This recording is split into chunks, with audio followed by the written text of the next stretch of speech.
No off day this week for the Bills. They get ready to travel down to Houston to take on the Texans for Thursday night football. We got some injury notes for the Texans just a few minutes ago. We'll get to those here in just a few moments. But for the Bills, no changes, according to head coach Sean McDermott, in terms of those who are not practicing due to injuries. Dalton Kincaid, Fedarian Mathis, Curtis Samuel, and McCole Hardman. Khalil Shakir was not seen during the media viewing portion of practice, although he was out yesterday due to a personal reason, and that appears to be the same today.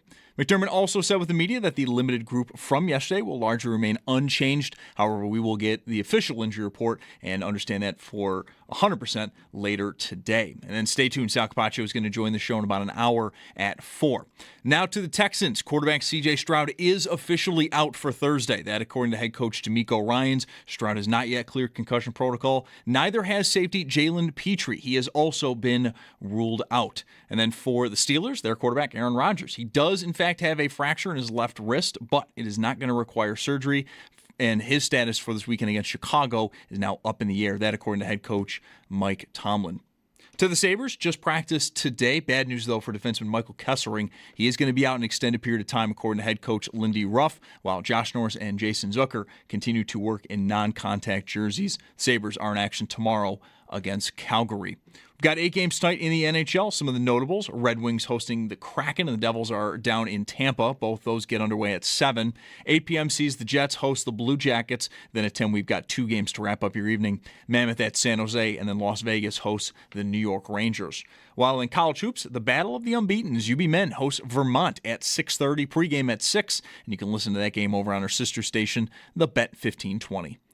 Sports Talk on WGR is presented by Paramount Plus. You can't count on much, but you can always count on Sundays with the NFL on CBS and Paramount Plus.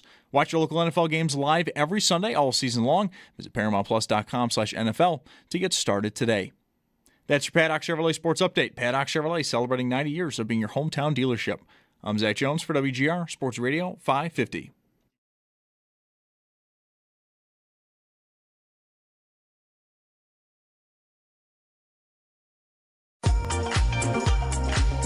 Mike Schopp. Hey, put a little.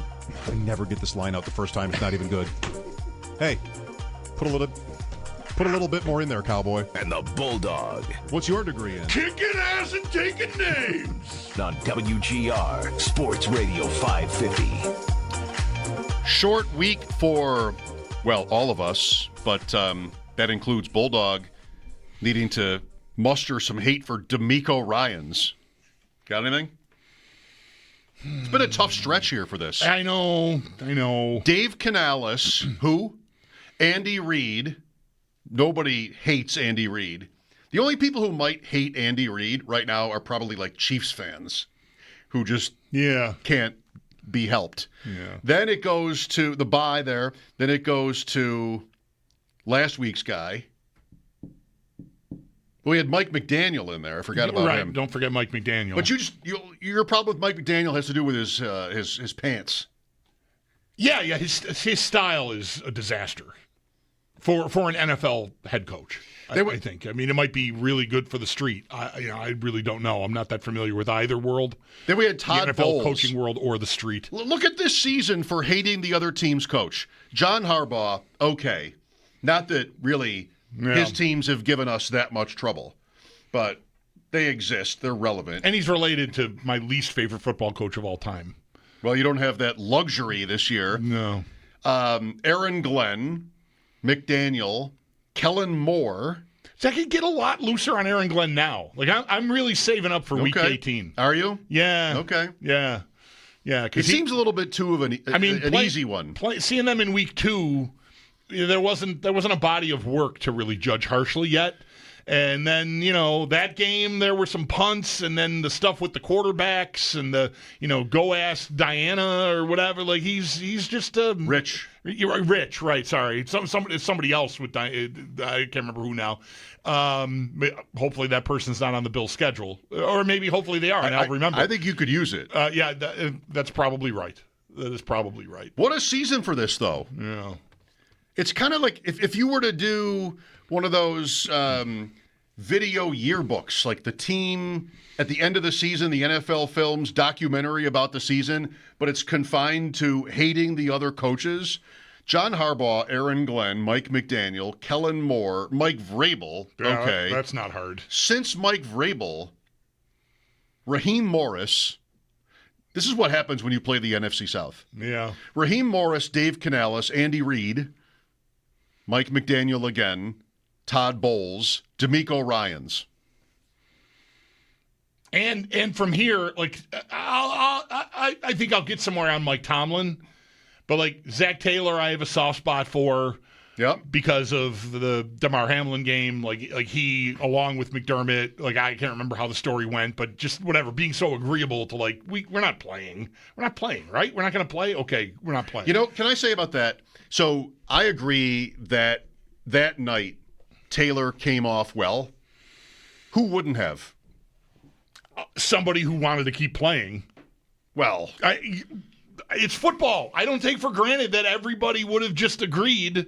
It seems obvious now, but in the moment, I wasn't sure that everyone. No, but it was confusing, right? I mean, whoever you like the least, maybe that's Mike Vrabel.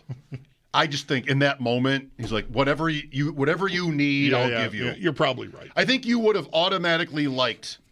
I don't really want to dwell on this, but I kind of think you would have automatically liked whoever the Bills were coaching against that night, because there's just nothing you can do. Just like, it doesn't even really come down to me anyway. Like, the league is going to tell us what we're going to do here, right? So, well, okay. the league is going to tell you what, but the league isn't going to have much choice if the coaches say we're leaving. No, that's right, but it wouldn't be the other way around. If the coaches both wanted to play after that, right, the league would say no. The league would have said, yeah, sure. Probably. Or you'd hope that they would have. Probably. Yeah. And then it's Stefanski. Sirianni, I'll have no. The only problem I have like hating on Sirianni is that he's like, local, right? He's from close enough by, right? Southern Tier, Jamestown, whatever. He is so easy to hate. I hate it. I don't want to start on him now, but like just everything about the Eagles sideline, Big Dom in every camera shot when they show the sidelines, it's all just so much. Like, was he always in camera shots before he had the thing where he shoved that 49ers guy? Or is he just in camera shots now because he shoved... Was that Deebo Samuel? Like, maybe I just never noticed him before. But it just feels like every time I watch the Eagles, he's just there. It makes me nuts. And Sirianni just seems like just such a poser, wannabe tough guy character to me. Like, I just do not dig his persona at all. Have we asked Ross about him? I don't think so. Is he good? I think I have actually, but I don't remember what it said. Is he good, Sirianni? He must be good at something. I mean, they've had results for sure. He isn't somebody that like had to get a head coaching job. He isn't really like that. He's sort of a lesser known assistant. Mm-hmm. He's not one of these like soccer managers who just is perfectly handsome and they've got the perfect jacket and everything like that. He's not. He's more, well, to stereotype, he's more in tune with kind of the Philadelphia vibe, just like, do not look at me. Do not touch me. Right. Do not come here. Do not even think about it. I wonder how it would feel about him if he were coaching some other team. Because I think I am definitely foisting how I feel about Philadelphians in general onto him, because he's the head coach of their football franchise. So he's, I don't know, one of the most prominent people of Philadelphia currently. I mean, something near the top. I don't know. And if he were coaching the Carolina Panthers, maybe he wouldn't annoy me as much. I don't know. I don't think there's any way possible for whoever the coach of the Panthers is to annoy most people. I was thinking Carolina too. I don't know. Yeah, it had to be Carolina for that point. Maybe we all need like Cam Newton in one of those big hats to become the Carolina coach, and then maybe we could get somewhere. I could get somewhere. Certain of these sort of, even when they've won, kind of these Midwestern team. Does Andy Reid have to be well liked? Have you ever hated any coach in the history of the Indianapolis Colts? Even Jim Mora? I can't stand Tony Dungy now, but I don't think I felt that way about him then. I don't think he was, like, hateable, though. No. Now I can't stand him. You can't stand him because he's in broadcasting and you want broadcasters to have interesting opinions. Yeah, there's that, and there's some other background stuff that I won't really get into right now that I kind of can't believe he's actually still on TV. Okay. But, whatever. Well, Vrabel, though, with Tennessee, you didn't like him. No, that was easy. And they were a 1 seed, like they were good. Yeah.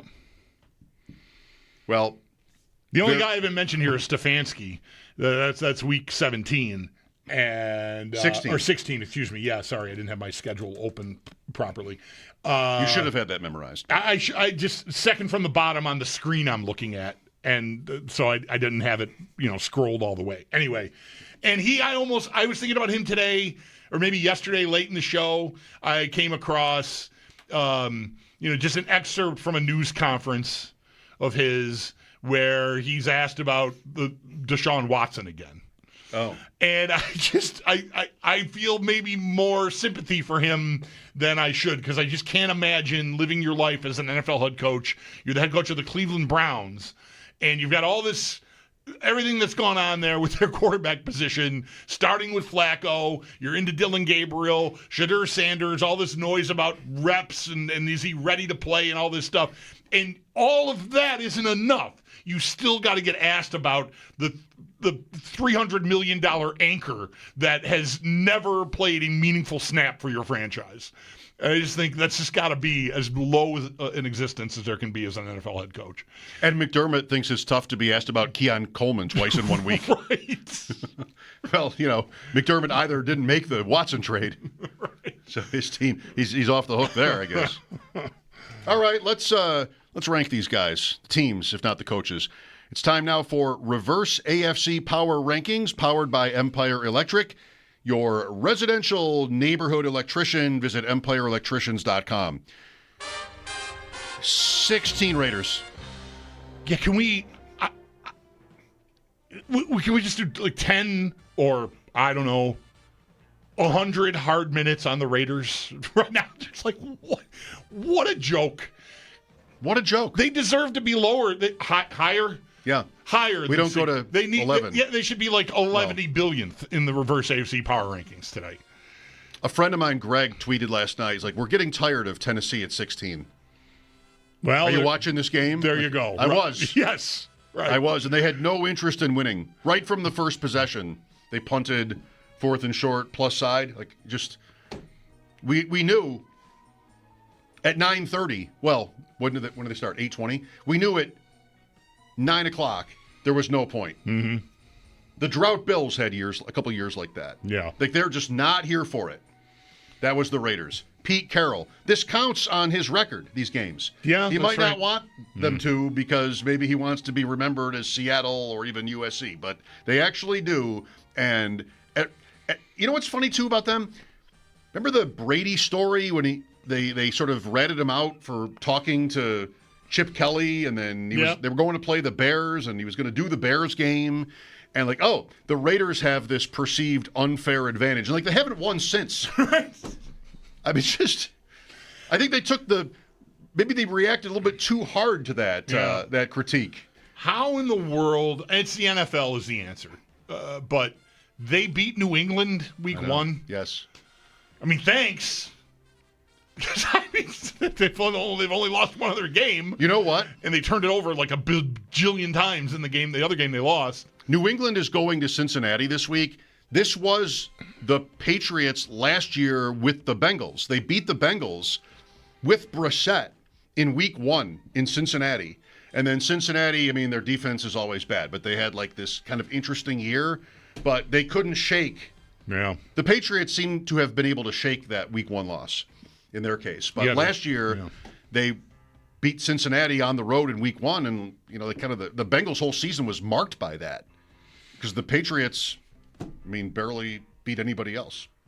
All right, Raiders. Congarts, 15. Tennessee is fine here because they didn't do anything well either. No, they really didn't. Calvin Ridley came back. Golf clap for that. 1 play, broken leg. Really? I didn't know that. Oh, wow. I didn't mean to be a jerk with the golf clap. I feel bad now. Wow. That's tough. 14. Cleveland. Jets. Jets. Who would you rather be? Myles Garrett's going to break the sack record. That'll be something, I guess. That's not what I was thinking by picking the Jets here, but that'll be something. Might line up with when the Bills are there. Kind of a cool side plot to that game, if it is. Him just wreaking havoc on the Bills is Garrett versus Allen, that's like that game I will never forget that meant very little to everybody else, but Mario Williams against Newton, like just sort of chasing him the whole day, and he got him a few times, and just Newton is so big. Here's, this is what you're there for. It's like matchups like that. That would be that. It will be anyway, if they're both healthy. It will be anyway. Sack record or no sack record. 13, Cleveland. I'll stay on Cleveland here, Okay. 12, Miami's hot. I don't mean temperature. Right, and Jacksonville just annihilated the Chargers. I'm not ready to ding them. I would. It'd be pretty cool to put the Chargers here, but they are 7-4. It's not that bad a conference, is it? Maybe Bengals, Dolphins. Bengals or Dolphins? Who's worse? Miami. Okay, yeah. Congrats on your 2 wins here. I mean, they've got 4 on the year. And, I know one of them came against the Bills. Great work, everyone. Easily. Right. 11. Bengals? Bengals or Houston? Bengals. Yeah, Bengals losing bad to Pittsburgh. I knew it, too. It's one of those that I felt like I should have picked. It was such a fluke. I know you won a lot of money on the game. It was just such a fluke. Yeah. And they're going to go to Pittsburgh and repeat that. Come on. At least one thing I got right was fading Flacco and all my fantasy stuff. I felt a faceplant coming. There was one touchdown to Higgins, but no. All right, Cincinnati 11. That's as high as they've been in a long time. 10. I'm going to say Houston here. Jacksonville. Jacksonville. 9. No respect for them blowing out another AFC contender. Not really. Chargers 9. Maybe they should have been 10 because Jacksonville did that. I'd rather be Houston than the Chargers, I think, right now. That's really a shame. This is a team that I never loved them. Nobody really loves them. But fantasy-wise, I think I've been undone by their offensive line injuries. Yeah. But here's Herbert. What are you supposed to say at this point? The Wolves are kind of back out for him because that game in Jacksonville was a disaster. Is it his fault? That'd be a tough debate. We'd be talking about that every day if that was our team, whether he's actually good. A lot of guys like that. He's probably good, but he might need it perfect. Right, and we do judge that harshly. I don't think it's ever really all that objective, but yeah, I mean, other quarterbacks deal with injuries on their line and they get by, right? I can hear it. I could fall right into that role right now for you. So he bears the brunt of it. All right, where are they? Who are we putting where? I got lost. I'd be LA at 9. We don't have Houston on the board yet, or Pittsburgh. I kind of want to go Houston here because Stroud fits this, but Stroud, I have way less evidence of him being a good quarterback. They at least have what sounds like a very, very strong defense, all over the place. Yeah, it's number very 1. defense. Right. The linebackers are really athletic. The secondary is excellent. The guys up front, the tackles are good. The edge guys are elite. And that's a lot. Whereas the Chargers, I don't know, just got to So, yeah. I think I would say Chargers next. 8. Now I'll go Houston, I think. It's Houston at 8. 7, Steelers. Yes. I kind of can't believe we put so many teams Above the Steelers. Yeah. No, Yeah. I know. It's another week.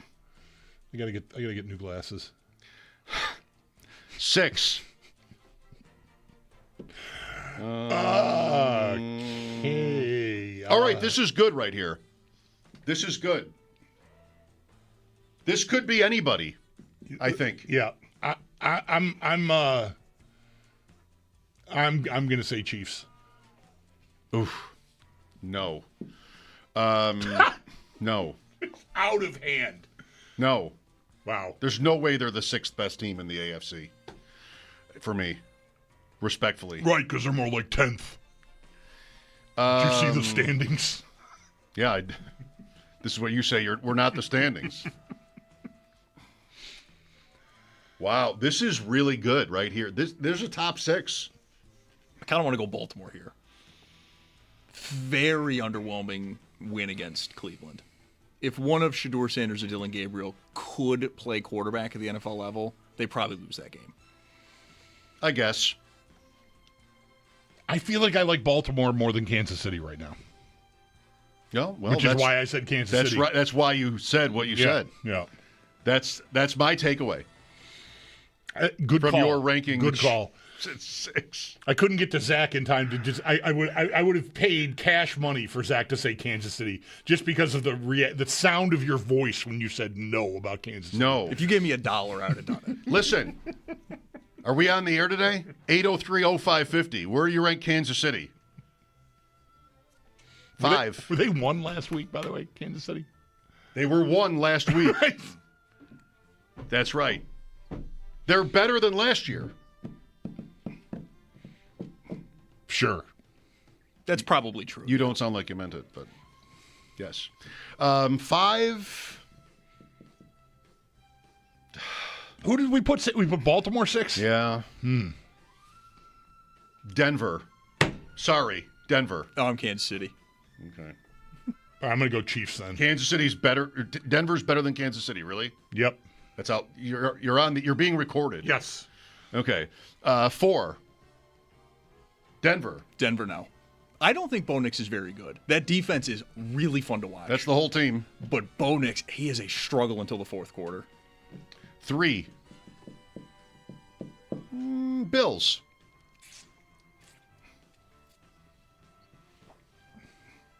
Yeah, Bills.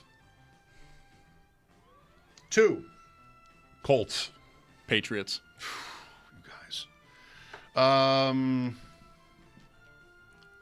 Patriots. Colts 1. Just wanted to have the Patriots be on top. Bottom. Yeah. You knew what I meant. There it is. Officially official. Oh. Who started that? How's the page looking? Does it Looks great. Look good? We might even have time for room for 2 more weeks on that. I think if you really dig in, I think it's going well. That's right. I think you can fit 2 more in there. I think it's going well. All right. Reverse AFC power rankings on WGR are powered by Empire Electric, your residential neighborhood electrician. Visit empireelectricians.com. Where do you put the Chiefs? 6. Except we put them 5. If you're asking me, I put them 5. I don't know. Out there, what do you think? I know how it is to say out loud, to be heard saying anything about the Chiefs that's dismissive. You're on the hook for it. Mm-hmm. Somebody will remember it. Yep. Yeah, I don't know. I'm not in that mood. I'm not in that kind of mood. I think they're still, they are the favorites to win the AFC championship. And I'm assuming the people who bet that know their record. Right. They aren't even favored to win their division. No. They are favored to get a wild card and then beat everybody. And the Bills are right there with them. Because the Bills are not favored to win their division either. I am so close to wanting to declare them done for the year. The Bills? The Chiefs. Oh, the Chiefs? I'm so close. Okay. How about this season? We are mid-November, And the two favorites, who were the two preseason favorites, if not the Ravens, in the AFC are underdogs to win their respective divisions. And right now, the bettors don't care when it comes to making the Super Bowl. The odds. 803-0550 today. Ross Tucker's moving to 5. And Sal is moving in at 4. So Sal Capaccio, 4 o'clock. Ross Tucker, 5 o'clock. Mike Schopp and the Bulldog here, WGR.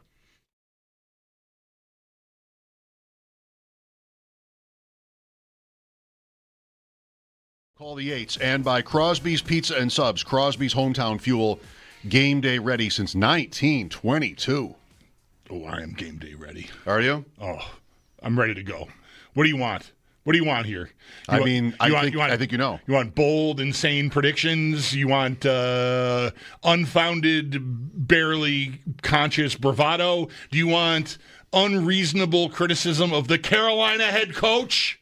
That's exactly what I want. Hate. The guy's a joke. Hate. You know what's happening here? This guy, Dave Canales is his name. In case you don't know, he's the head coach and lead punk of this Syracuse team. No, he's the head coach of this Carolina. Who would know his name? Little slap shot for you.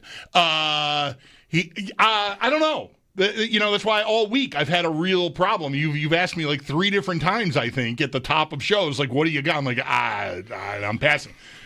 I'm here to say today that I found something to dig in on, and after initially thinking, like I thought about it yesterday, I thought maybe it's just too frivolous.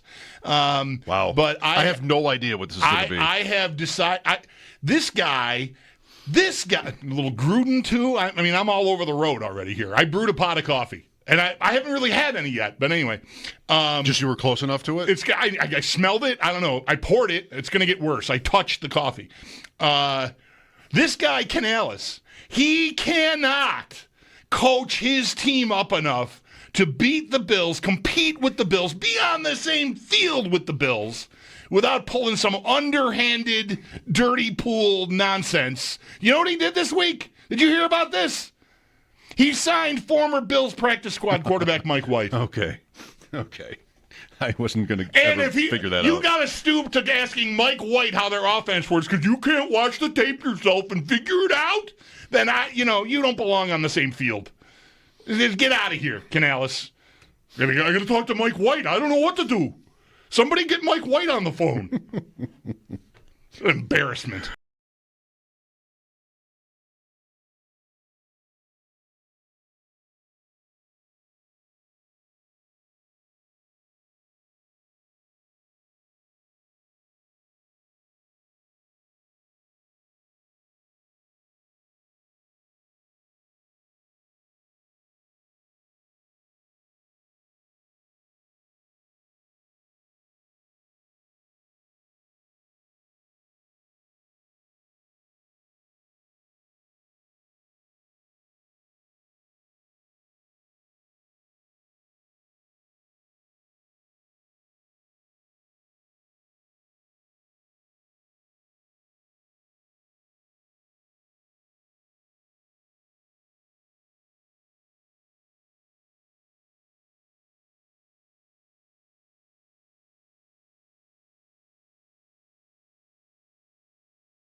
That's clearly the area that they have to get figured out. Their run defense, they were able to run the ball wherever they wanted to. That is Tampa Bay and that Buffalo run defense. But I think Buffalo's learning that it's going to be a shootout team. In their 3 losses this year, they've scored 20 points or less. In all 7 of their wins, they've scored 28 or more. Josh Allen, when you've got him at quarterback, he's got to put up the points because right now that run defense isn't stopping enough to be able to win those lower scoring games. But why not just put up 44 every week? Bottom line, why not? That's what I would do. Why overthink it? J.J. Watt. Who we both like? Yes. I think I would say we did talk about that on the postgame show. I like J.J. or yesterday. Yesterday, yeah. I feel like I want to almost yell that from a mountaintop because we both have more, I think, problems with announcers than the average person. Oh my gosh! I hope so. Right. I hope so. And I think even there certainly are people that I like that I know you don't, and vice versa. Like this is a rare spot where we both came away from a game with, I kind of like him. And I had been thinking that the couple of times earlier this year that I'd seen him and heard him. I thought, I think I like his perspective on this. I've been I don't even want to talk about it. I'm so ready to go in on a guy, but I've got reasons to not do it. Okay. And this is sort of fresh in my mind, but no, who wants to listen to it? I mean, it's an unpopular opinion, I think, and it's probably one of these guys you like that I don't. Okay. And just, I just feel like I'm listening to a harness race when he's announcing. And I think he's one of the most popular guys in the game. Let's go to Mo here. Hi, Mo. Mo? Yes, hi. Thanks for taking my call. No, I just wanted to call about the Keon Coleman dancing thing. It's getting ridiculous. I hear people saying, he looked like a fool. Well, guess what? I'm pretty sure they were dancing in Philly last year. They danced for 4 years in Kansas City. I mean, I feel like the micro analyzing of him has gone a little too far with just a kid dancing. I think it's just getting out of control. Thanks. Okay. I'm happy to have a conversation about it because I did criticize him late in yesterday's show for that. Was that it getting out of control, or has someone else said a word about it? I have no idea because I don't think anything that I said would be perceived or should be perceived as out of control. I thought it was pretty measured. I didn't want to clobber him for it. Can a fan – I don't even know if I agree with you. Can a fan not know the difference when it's a player who's just been benched? When this guy – he just hung up. When this guy calls to say, oh, they danced in Philadelphia, they danced in Kansas City, what's that, during their Super Bowl parade? Can anybody sort of think it through? And you want to tell me that there were players – I don't know if I agree with you, Bulldog, but can anybody just sort of have the conversation? Can this guy do that? Are there examples of players on the Chiefs and the Eagles who were kind of publicly embarrassed that did the same thing? Because then we have a conversation. Then we could talk about then it. It's a but if it's just other teams dance, it's out of control, what are you actually calling in to say? Leave him alone. Well, that's right. Is what the guy. I don't even know if I care if I'm right, but leave him alone. Yeah. You guys. Seeing as it's come up again, I'll again. Coleman was videoed dancing on the sidelines during warmups before the game started. He's in street clothes and a parka, and I said yesterday, I don't need you to be in a corner saying a rosary, but I don't think it's a great look that you just got smacked to the extent that you're not even dressing for this game, and you're out here all jovial and dancing with your guys, and you can support them in other ways besides looking like you don't care that you just got benched. That's what it looked like. I'm sure he does care, but the perception, it just looked like a carefree kid. And he's a young dude, and he should have the opportunity to be carefree, but he's also being paid a lot of money to be a professional. And if I'm Sean McDermott and I just benched you, I don't know. Maybe this is a gross overreaction. I might bench you again just for that. I just embarrassed you publicly, and I think you're embarrassing me by standing here on the sideline dancing. In this context, I just don't think it was appropriate. I think it's an indication that this is a person who does not understand where the guardrails are. is all. So I don't know. Does this mean I'm hating on him? Because I'm rooting for the kid to figure it out. It doesn't mean you're hating on him, because I know you're not. But it is going, and you don't need to be told this, because 9 out of 10 of these kinds of things, I think you're on the other side. And I mean that as a compliment. Mm-hmm. But it sounds maybe a little bit like you don't understand young players, black players. Perhaps it will sound to some.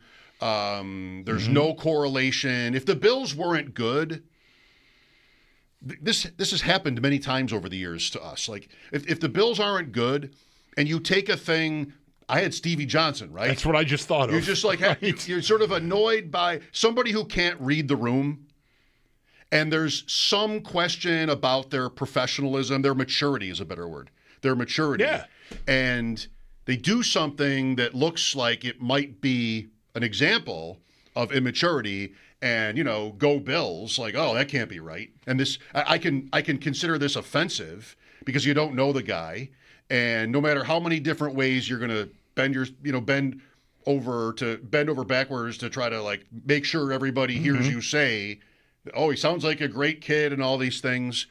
It doesn't matter, because when I just say almost rhetorically, like, what is this guy really saying? And you're saying he's just get off Coleman, and that's right.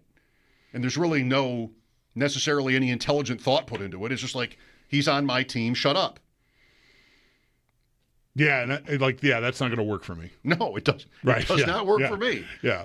So, look, you don't have to agree, and I'm glad you maybe don't agree. And I don't think I'm any of the things that I could be perceived as. I'm confident that I'm not. But all of that, I just think it was a bad look. That's all. So I don't know. It's not like we led the show with it yesterday. It was one of the last things I said. Or today, it came up at all. So yeah, there might be a whole nother thing out there there often is in the universe that I'm not aware of. I mean, I'm following on social media. That's where I saw the video, but I haven't clicked on it and followed a thread of comments, because why would I want to make my eyes bleed? Right. I didn't ever see a video on social media or even a comment about it. I just saw it on the broadcast. They showed it on the broadcast. Oh, really? I didn't even know that. I think so. Yeah, I didn't know that. I think so. I think that's the only place I've even seen it, and then you talked about it yesterday. Yeah. But, maybe that means it's out of control, or maybe, we're not the only show on the station. Maybe for 7 hours straight, maybe Brian Duff was talking about it for all I know. It might be a bigger deal than even I. Yeah, which will make me regret having brought it up, if it is. Because if it is something like that, then I might have wanted to avoid. I just hate the hit and run. Subject. I hate the hit and run. Oh, Kansas City dance, I'll hang up and listen. What does that mean? Did somebody get benched and then flaunt it in front of, or that's even what Coleman did. That's really not exactly what Coleman did. No. What does that even mean? Yeah, I don't. Big fan of the show. Yeah, I don't know. Yeah. Right. Here's Bruce next. Hi, Bruce. Hey, good afternoon, guys. This Keon thing, this team is focused on winning and hopefully winning a Super Bowl. And for him to be a continuous distraction, I'm putting it mildly, and making them focus on him and taking away from Are you not putting it too strongly? Yeah, I think I would want to put it mildly. I don't know. Go ahead. It's a sense of entitlement, and he really doesn't know that they're trying to help him, and it's sad to watch. I'm not sure we know any of that. Well, from what it looks like, yeah, that's what I see.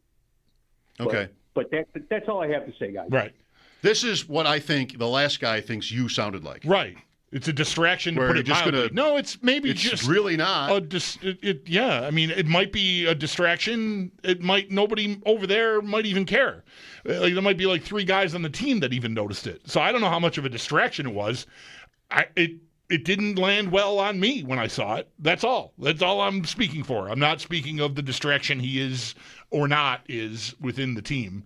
But I think, his being disciplined multiple times now in not even two full seasons, 3 times that we know of, that can be a distraction. Sure. A prominent player being benched can be a distraction. So, How but I don't prominent know is that he? mildly is. Yeah. Anyway. Yeah. There's just no talking about this, in the middle. Yeah. How prominent is he? I mean, he was counted on to be a key contributor in their passing game. I had it in my notes yesterday. I never got to it. Something like, it is kind of a big story. He's the first pick of the second round. He might have going into the season been the player they thought was their most important wide receiver. But it didn't turn out that way. Like, if he was, it was only by default. Like, it didn't really turn out that way. I had it in my notes yesterday. How big a deal really does this need to be? You've got a guy that catches 2 or 3 passes a week, and you've got other guys that catch 2 or 3 passes a week, and you replaced him with one of those other guys. Or somebody, Davis, right, who you're hoping is, and he went 3 for 40, which is kind of like a Coleman line. Mm-hmm. So, I don't know. With a drop in the end zone, too. Yeah, it cost me $560 US. I would have won that. Yes. You know what I'm saying. I don't know how big a football story Coleman not playing needs to be. I thought this on Sunday when they had just gotten off the field from this roller coaster game. A lot of good things happened, not all good. And a few questions for McDermott right away were about Coleman. There needed to be 1 or 2. Like, why did you do it? What happened? Like, I would like to think I would have asked that question. But then he got a couple more about Keon, and I almost expected McDermott to be like, all right, I answered that. Mm-hmm, Let's talk about the guys who were on the field. Let's talk about the game. That's what I'm supposed to be here for. And he was a little bit edgy at one point during that, but he didn't go that far. He didn't sort of like wall Lash off out. Right. Coleman stuff. I don't know how big a deal it needs to be. If he doesn't play, we know this about almost everybody on every team.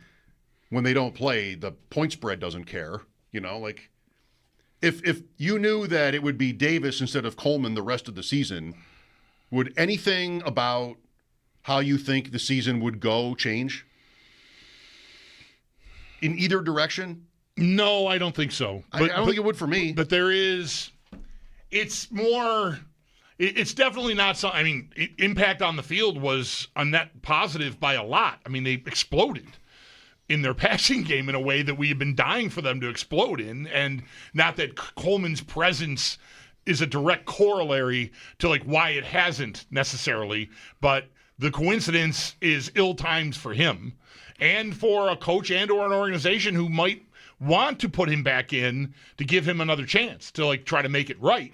But you to me, I wouldn't want to mess around with that lineup right now because you just had this great day. And like, what do coaches usually want to avoid? They want to do what's right. They want to do what they believe in. And sometimes that is swayed by how is this going to look if I do X and Y happens, right? X in this case being I put Keon Coleman back in and we throw for 180 yards in Houston or worse, like last year.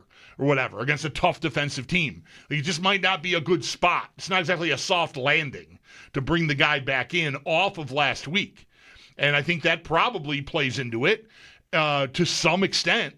So I don't know, man. It is symbolically a team that has been struggling to move the ball through the air with the MVP playing quarterback.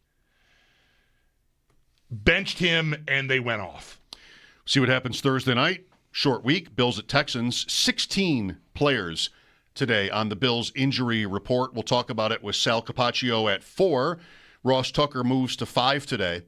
C.J. Stroud will not play for Houston. Davis Mills will start. I think it's his 3rd straight game. Or is it his 2nd and he just played most of the one in which Stroud got hurt? One or the other. He's been there for the Texans. Mike Schopp and the Bulldog here with Sal at 4. This is WGR.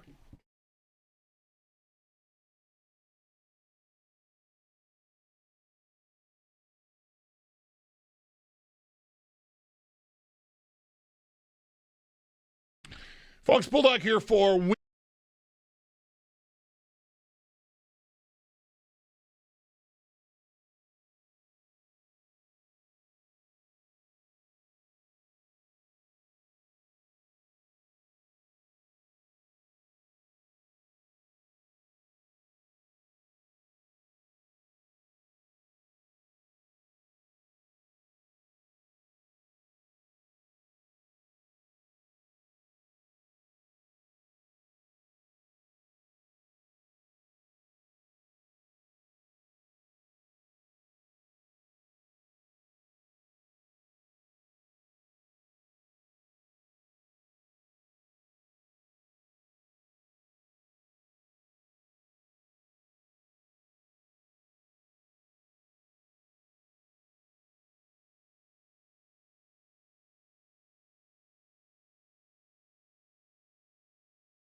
Welcome back. Ross Tucker moves to 5 today. Sal will join us at 4 coming up here in just a few minutes.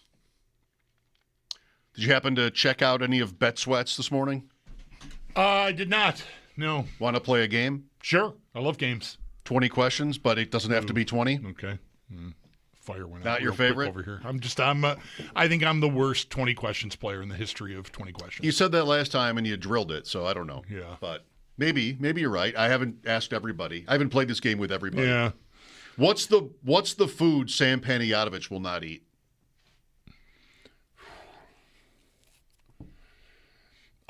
Is this a breakfast item? No.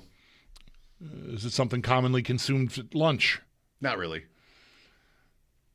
So dinner. If you're going to eat it, mostly it'd be at dinner. Appetizer? No. Entree? Usually. Is it a meat? Sort of. A protein? Yes.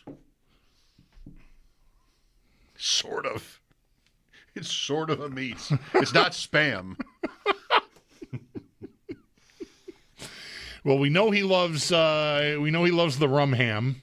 Right. So I'm gonna rule out that and therefore most pork products. Good. Is it seafood? Yes. All right. Is it lobster? No. Is it some other shellfish? No. You could get tied up right here now. Yeah, no, I It's feel seafood, but not a shellfish. Is it some specific fish? Yes. Is it orange roughy? Oh, my God. Close. Red snapper? Salmon. I was going to say salmon, like before I even started guessing lobster, I was going to guess salmon. Salmon came up on their show today, and he was just like, nope, never, no. Salmon? Why? What's the problem? I mean, unless you are my wife does not like any kind of seafood, really. Well, that's like that. So that's. But if you eat seafood, like if Sam eats other seafood, I don't know what your problem with salmon would be. I don't either. Plus, it's got Sam in the name. His name is Sam. Salmon. Still, just like he seemed to have a very serious objection to salmon. Huh. We'll see him on Friday. Maybe it'll come up. Yeah, that. He likes Michigan State tonight against Kentucky in basketball. Not to just tell you everything that they talked about all day. Plus 4.5. Well, I appreciate the information. I listen. It's an Odyssey show. Yeah. Sal Capaccio after the update. Mike Schopp and the Bulldog, WGR.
Yesterday on the Bills' official injury report, Fedarian Mathis goes from not practicing yesterday to limited today. Everything else was the same. And the Barnes from Injury Report, it is brought to you by the Barnes from. Injured for help, call 1-800-8-MILLION. Do stay tuned. Sal Capaccio is going to join the show next for more on the Bills. And then also on the Texans, as we did get notes from them. Quarterback C.J. Stroud is officially out for Thursday. That according to head coach DeMeco Ryans. Stroud has not yet cleared concussion protocol. Neither has safety Jalen Petrie. He has also been ruled out due to a concussion. And then over to the Steelers, quarterback Aaron Rodgers does in fact have a fracture in his left wrist. It's not going to require surgery, but his status for this weekend against Chicago is up in the air. That according to head coach Mike Tomlin. For the Sabres, just practiced today. Bad news, though, for defenseman Michael Kesselring. He's going to be out an extended period of time, according to head coach Lindy Ruff. Josh Norris and Jason Zucker, however, do continue to work out in non-contact jerseys, and the Sabres, they're back in action tomorrow against Calgary. While tonight we have 8 games in the NHL. Some of the notables, Red Wings hosting the Kraken, and the Devils are down in Tampa, both at 7. 8 p.m. sees the Jets hosting the Blue Jackets, then at 10, 2 games, Mammoth at San Jose, and Las Vegas hosting the New York Rangers. While in college hoops, the Battle of the Unbeatens, UB men host Vermont at 6:30, pregame at 6, and you can listen to that game over on our sister station, the Bet 1520. And Sports Talk on WGR is presented by Paramount Plus. You can't count on much, but you can always count on Sundays with the NFL on CBS and Paramount Plus.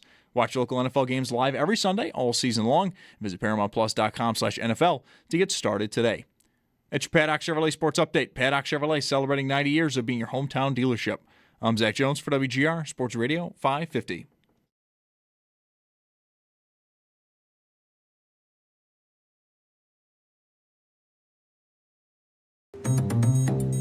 It's Sal Capaccio. I make a special carpaccio for your chicks. Oh, now that sounds really good. Oh, you like? Hey, get away from my wife with that. What's the matter, carpaccio no good? What do you do now? They don't like a carpaccio. They like carpaccio. On WGR. I make a carpaccio for you. Sports Radio 550. Qualifying offer from the Yankees. You might want to check Sal's pulse on that. I don't know. Is there anything to say about it? It's okay. I don't know. Is it that good? Imagine needing to accept anything that's worth $22 million. Fine, I'll take the $22 million. All right, I guess I'll live with it. Oh, yeah. Stop calling me. So persecuted. Trent Grisham. Actually, you know what? I have something else for Sal, and I don't know if he's going to enjoy this or hate me for it. Boy. Sal, have you thought about Week 18 Sunday Night Football flex options yet? Oh, not for a while yet. I did think about it maybe earlier this year a little bit, but I haven't, and probably because I never considered the Bills to be one of the options as opposed to a couple of years ago when we were trending towards maybe the Bills and Dolphins, and it ultimately did happen. Right. A couple times recently, there hasn't been a great game for it. Like sometimes there's an obvious game, division, championship, loser, Indianapolis, Houston. Maybe that was a Saturday, but losers out, winners in, one of those kind of games. But you're going to like this year. Since you haven't thought about it, I'll take this opportunity to tell you, I think you're going to like this year. So 4 possibilities at least that will work for Sunday night, the final week of the season. Lions-Bears could end up being big. Seattle-San Francisco. They were in this game last year, Lions, right? That was the Lions and the Vikings. Them and the Vikings, right. Seattle-San Francisco, I don't know if we want this, but they're a half game apart for the division lead. Tampa Bay-Carolina, maybe by default, could end up being that game. And Pittsburgh-Baltimore, which would be the sexiest if it comes down to, like, winner of that game wins that division, loser is out of the playoffs. That'd be good. Sexy, except it'll be 16-15. Yeah, that's what I was going to say. Yes. How does 18-15 come off sexy? Yes. Yeah. So I don't think it's going to be a year. Well, you never know. It could change. But as of now, Sal, it's not a year where, we're going to have to force something into that spot. No, I like that. There's definitely some good options there. I think most appealing would be either Baltimore, Pittsburgh, or the Lions and Bears. I mean, yeah, Seattle and San Fran would be okay. I mean, nothing wrong with that. But I like the other two options a little bit better than that. I think that Pittsburgh thing is really interesting because what's happening now with Rodgers, the Ravens are obviously much better now. They're healthier, and they're a game back, and they play each other twice. So the thing I'm thinking about more and more lately is the Bills as the 5 seed traveling to Baltimore as the 4 seed in round 1. Yeah. I mean, not crazy at all. No. To think that could happen. What a hell of a prize that would be. That AFC North is quite likely right now to be the 4. I mean, the other division leaders all have 2 losses. And Baltimore wins against the Jets and Pittsburgh loses to the Bears. Baltimore's in first at 6-5. So there's a pretty good chance that division winner will be the 4. And we'll see how the rest of it falls. Unless the Colts start falling off here, and they do play the Chiefs this week, and they have a tough schedule coming up. And I could see the Ravens, especially here, I would say, the North winner catching them if they were to fall like that. What about the Bills in this, Sal? I mean, of course, it's New England first to think about, but Indianapolis, New England, Denver. Denver plays the Chiefs again. The Colts play the Chiefs Sunday. And, the Patriots play the Bills and the Ravens. I mean, we could have a year where 4 or 5 losses, well, at least 4, ends up on top of the conference, right? And if you're the Bills, that's what you're hoping for. Yeah, I mean, except the fact that it looks like the Patriots are, poised to have a really great opportunity to get that 1 seed, even with all of that happening because of their schedule. I mean, this week they obviously get now no Burrow, no Henderson, and no Jamar Chase they have to go against, right? So even a loss there that you thought maybe could happen is going to be a little bit more difficult. I mean, the Jets will maybe even be a tougher out with Tyrod playing, and they did play them tough, so you never know there. Maybe Miami at the end of the year they can sneak up because we've seen that happen, and Miami's playing a little bit better now. But you can't count on the Patriots losing any games here. And even if the Bills do beat them head to head, they need one more loss. The Bills need to kind of win out basically in that scenario. They still have one more win than them, I guess, because of the division record, unless they were to drop a division game, like I said. So I agree, but it's the Patriots are the fly in the ointment here, Mike. And it just looks like a very tough climb for them to have to falter off. Not for the Bills to have to necessarily win, but for the Patriots to, fall out of that spot, even with the loss to the Bills. Are we thinking that they're that good? Right. I mean, that's been the point the whole time with New England. Are they good enough to just beat everybody? And so far, they kind of have. They've won 8 games in a row. By the way, Bulldog, I did the thing yesterday I was critical of other people doing, and that's not a good way to be in life. Uh-huh. If you're the Bills, you would want X. Sal is not the Bills. I should have known that when I phrased the point that way. Don't be too hard on yourself. Yes. No. But I'm glad you brought that up. It reminded me of something. Sunday, watching the Chiefs and Broncos, and it was, well, who do you want to win that game if you're the Bills? Uh-huh. Because Max says to me, don't we want the Chiefs to win? And I'm like, well, you could make that argument. And I think I'll go back to what I said to you guys a couple weeks ago. I think no matter who won that game, you just want them to split. I think that's the way to go about it. It didn't matter who wins the first game. You want the other team to win the second game without knowing anything yet. Now we have more information we can base that on. But I think the point would be, if you think the Bills have a chance, Mike, as you lay out, to maybe get a 1 seed, you're going to need Denver to lose. That might need to be to Kansas City. And now that's okay since they already beat Kansas City one time to keep them down a little bit lower. Because I had a really hard time with hard. I mean, I'm sitting in my couch drinking a beer watching the game. So, I mean, but I was kind of tangled up about it because I remember one of the things I was happiest about when the Bills beat the Chiefs a few weeks ago was like, okay, I kept them from getting another win, and now I can, with a clear conscience, root for them to beat Denver. And then the game starts, and you know what I found out? I can't do it. It's really hard for me to do. Everything that was happening in the game, my natural reaction was, good for Denver, bad for the Chiefs. That's getting the reaction. And I thought objectively that was not what I wanted to do, but I couldn't control myself. Agreed. Makes sense. So hopefully when they meet again, I can be what's best for the Bills. This is what I want, even though it's really challenging. Yeah, you can't really sometimes in life just choose. It chooses you. Right. Who you want. This is what we need to happen. I need this to happen. Even though I don't like it, I need it. So, Sal, what today is new in injuries? Only one thing, and that is Fedarian Mathis was limited. Everybody else is pretty much the exact same as yesterday. I think it's exactly the same as yesterday. But that's it. And, McDermott said before beforehand when we talked. He said it's it'll be like a walkthrough again, or he said it's a walkthrough again. It was probably a little more than a walkthrough. In fact, I will say that we generally don't get to watch walkthroughs, but we were able to watch practice. So I think they did more than an actual walkthrough, but I think the team kind of treated it like a walkthrough, you know what I mean? Because they're not going real hard with a game just coming up on the heels of this last game and so many guys banged up especially. But Fedarian Mathis, defensive tackle, he was limited today. Even after McDermott said he wouldn't practice, he was listed as limited. So no Samuel again, no Hardman again. I mean, the game is in 2 days. They fly tomorrow, you fly tomorrow, and then the game. You know, these short weeks, they come at you fast. With two receivers not practicing yet this week, I might want to lean towards them both missing this game. And how wide does that swing the door open, if at all, in your opinion, for Keon Coleman to get back in the lineup? We should also mention no Shakir for 2 days. Oh, right. Reasons. Yep. So you hope that everything's okay there. I wouldn't have any reason to believe it's not, but you hope everything's okay there. Let's just assume it is, and he plays, because if that's not the case, then certainly you're going to need Keon Coleman to play. But I was going through this exact same exercise with our buddy Josh Reed while we were waiting to get in, and I'm like, let's go through the numbers, like who's going to play, who's not.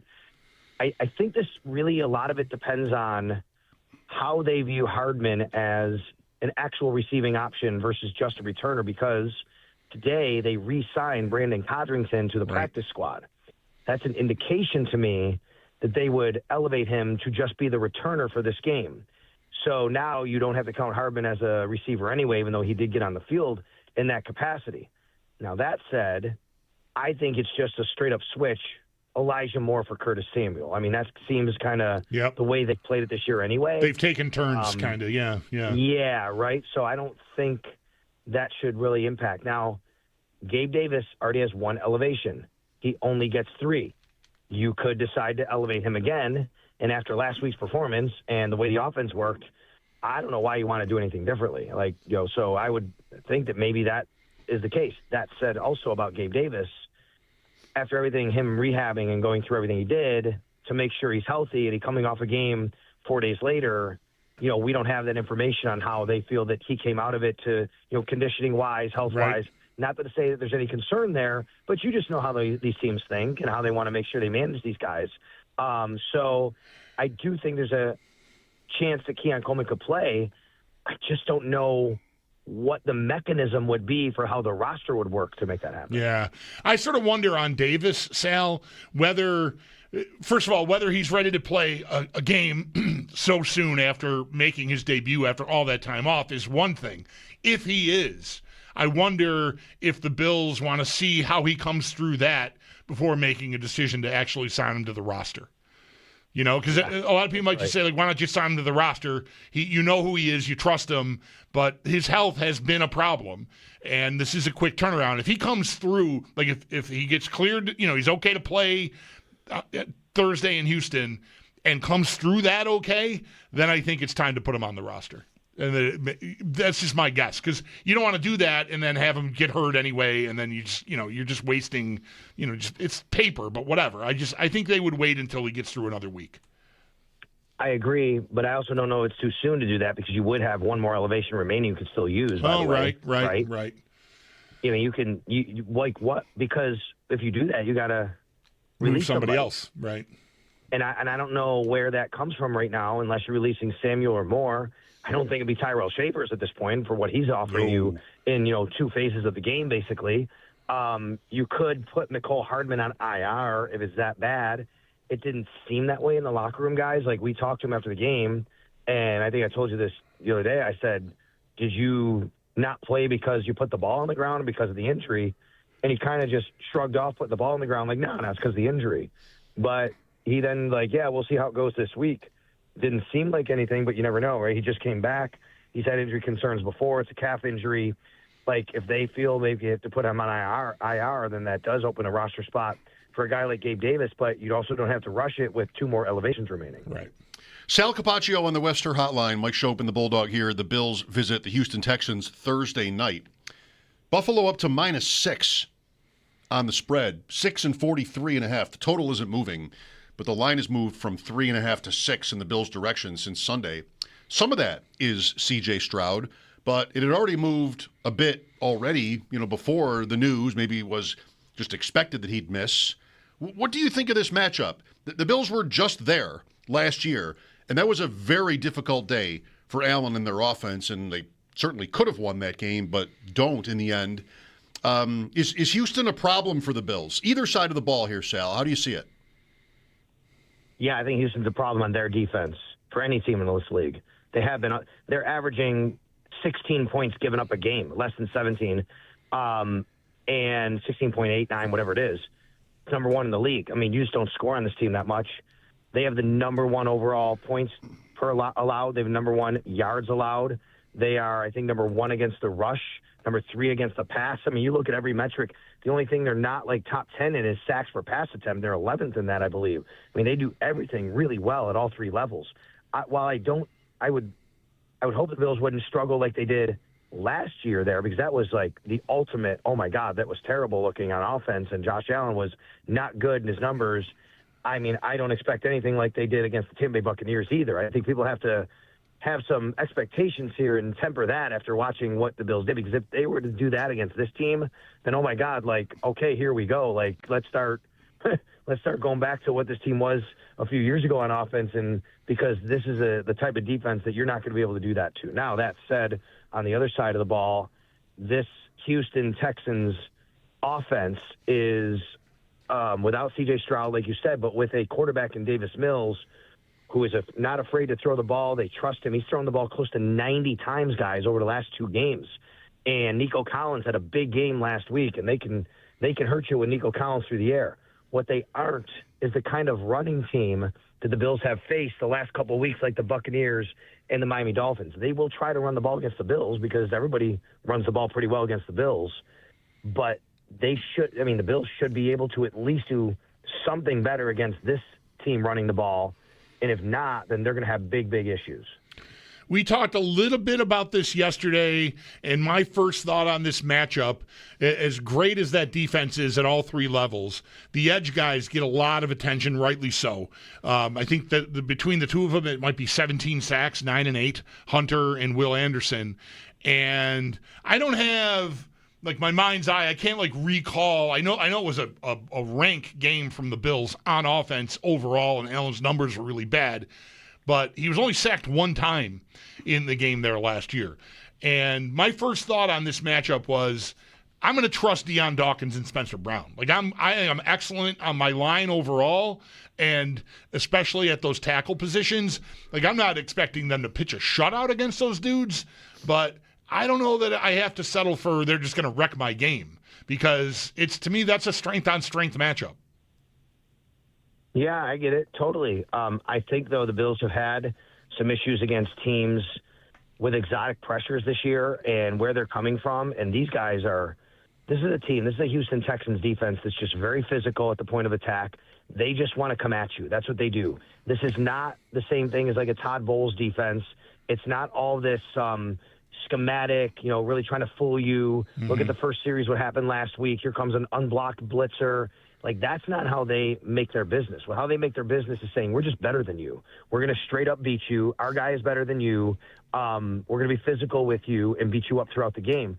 And I think in that regard, if the Bills at least know where they're coming from, now you just have to win your one-on-one matchup and get Josh Allen enough time. And for that standpoint, I like it because I like the Bills guys as well. They are missing Petrie, by the way, their safety, who is a very good player for them, and he's a key player for them. He's like a Taron Johnson for the Bills. Like, when he's out, you kind of worry about that because he plays down the box, he plays a nickel, he plays back in the back end and does a lot for them. So maybe that's an area where if the Bills feel that they can, gain an advantage, in the passing game or even in the run game like that, they can do it. But I think as far as the pass rush is concerned, yeah, I'm going to trust those guys as well.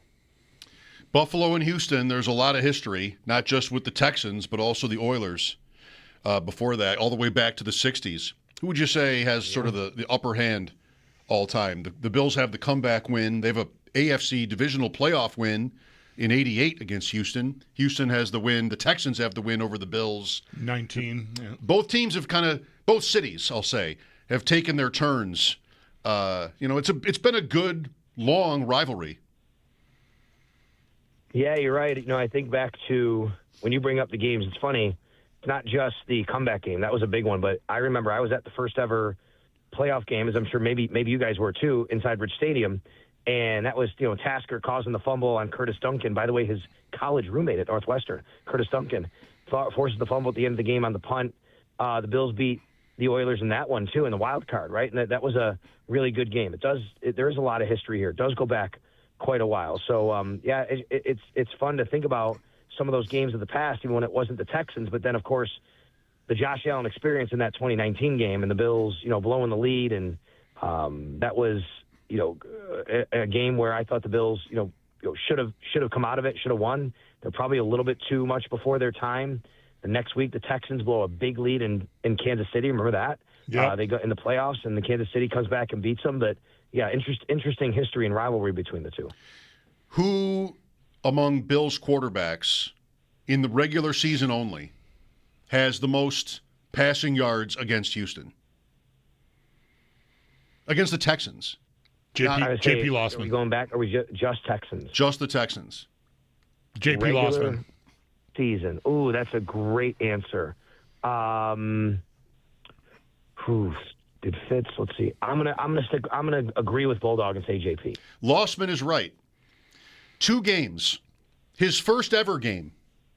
Jason Peters catches his first touchdown, and that was not a prolific performance. No. But then it's the game with Lee Evans where he hits 2 80-yarders in the first quarter. That helps. Oh my God, that was amazing. Yeah. That helps with the stats. It's very close. And was that the same game? Was that the same game that Peerless Price caught the game winner in the back of the end zone? I think so.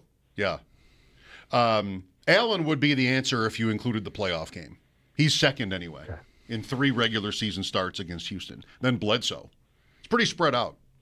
No. The last time the Bills played in the, well, it was 2 times before, but they did play Davis Mills a few years ago. And remember that game? It was like in the rain, 41 or 42-0. The Bills beat them, or 40-0, whatever it was. 40-0, I think. My son fancies himself as a Texans fan. I pressed him last night. I really couldn't get him to defend it, too. I mean, I'm not sure it's really still there. Come on, Dad. I was a little kid. Yeah, a little bit. But he went to that. That was his first Bills game, and he went with a Texans hat. I wouldn't let him wear Watson. He had a Watson jersey. It's like the only time I've ever told him, no, you can't wear that. And it was Davis Mills. And in the Scott Fishbowl, Bulldog, you'll remember, I'm sure. Oh, yeah. Where one of the guys, charity fantasy football draft, one of the guys in the draft decided my son was volunteering. He was just helping out with stuff at Big Ditch. And he gave his pick to Julius. Like, why don't you make my pick? You're doing a good job here. I don't really care. You do it. And he picked Davis Mills in the first round of that draft. Careful what you wish for there. Davis Mills is back in our lives this week. Quickly, Sal, do you think that's a big deal? I know we talked about this a little bit already, that it's Mills and not Stroud. I mean, I'm a big C.J. Stroud fan, but I recognize he's had a big regression, right? Now he's had a couple of nice games. But honestly, like, the way he was playing most of this year, I don't know. I mean, Davis Mills can run an offense very effectively. He can throw the ball. I guess at the end of the day, you'd rather face Mills than Stroud. He's a backup for a reason, and Stroud has put together some really nice performances. But I think Davis Mills is very smart. He's played. This will be his 3rd game in a row now where he's played, and he understands where to go with the ball. So yeah, I think it's a big deal from the standpoint of you're missing your starter. But I think that the way C.J. Stroud has played, it's not like there's this huge drop off right now. Very good. Thanks for your time, Sal. We'll talk tomorrow. All right, guys, you got it. That is our Sal Capaccio on the Wester Hotline. His appearances, are always brought to you by New York's only outlet liquor. When you need to stock up, it's the place to buy a case. What's your outlet? Yes, Mills has started the last 2 in a row. He came in relief in the Denver game, which was 3 games ago now. Right. And they were way down against Jacksonville. Maybe 29-10 in the 4th and won. 803-0550 for your calls. Bills and Texans Thursday night. Ross Tucker will be at 5 today. Hope to hear from you next. Mike Schopp and the Bulldog, WGR.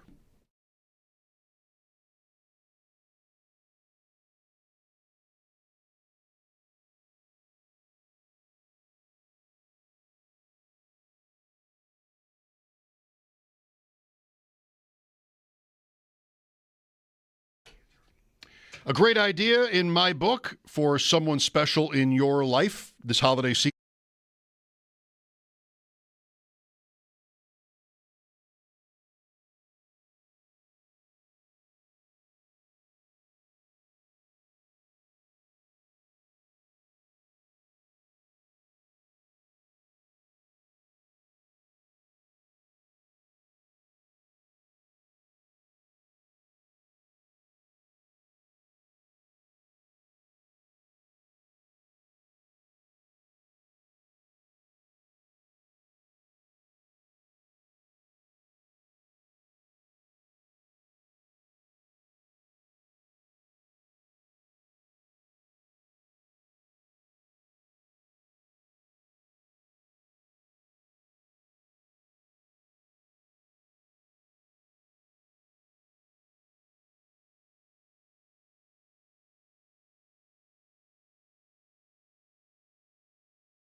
Injury report, Federian Mathis goes from not practicing yesterday to limited today. Everything else, though, was exactly the same. And the Barnes Firm Injury Report, it is brought to you by the Barnes Firm. Injured for help? Call 1-800-8-MILLION. For the Texans, we got some clarity on who will be out for Thursday. Quarterback C.J. Stroud. He is not cleared concussion protocol. He's out Thursday, as is safety Jalen Petrie, who also has not cleared concussion protocol.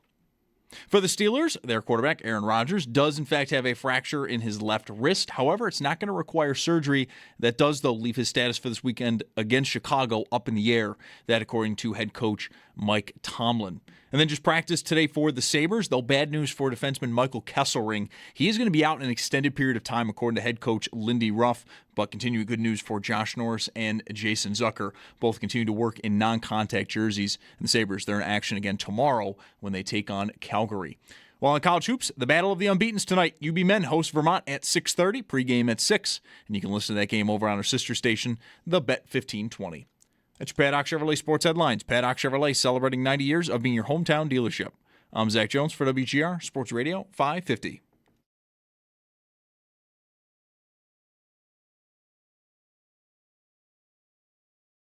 I enjoy playing against good players. I really do. That's why I play this game, to protect my quarterback against good players. That's what makes it fun. I tip my hat to them, to both of those guys, even the inside guys, right? Like Tim Settle is over there. Tim was here. Tim time. We'll see Tim in 5-1 and 5-5 in a couple days, and we'll get after him. Tim time coming up on Thursday. Deion Dawkins, Bills and Texans, to follow up on a story we were covering yesterday. Not normal uniforms. Houston all red. Oh, that's what they're wearing? I saw it was going to be an alternate. I didn't know what that meant. Okay, all red. I think so. If my sources are accurate, all red. And the Bills are back in all white again. All white. But with the regular helmet, not the standing buffalo, right? I guess. They had the standing buffalo against Tampa just now, so I doubt they were. I'm sure they're not wearing it 2 weeks in a row. And no, they're not. And I have a small problem with the standing buffalo helmet. Really? Yes. Which is? The blue stripes. I'm just trying to envision. Just give me the straight. Just give me the red stripe. You want it to look like it looked in the 60s. Make it look like it looked in the 60s. There was no blue stripe in the 60s? Maybe there was. I'm second guessing myself. You've been wrong about this before. I have been wrong about this before. I think red is better. If you have to have stripes, keep it simple. I have no complaint with you love it with that helmet. I think we're getting all red. I don't even think I ever. You are so. No stripes are best. So great. Seattle, you love Seattle Chiefs, right? I swear to God, if I didn't know you, I don't think I would ever think about the. I don't. The only time I think about the stripes on the helmet is when you say what you just said. Well, which is funny. Like, it's just how different people are. Like, I love the helmet, and I couldn't even tell you what color the stripes are. Imagine though, like the Rams helmet having a stripe. Well, doesn't that sound weird? Well, because or the Eagles, the logo is so. A stripe on the Ram helmet would look weird. I agree. Yes. Philadelphia is another one. Because of the logo.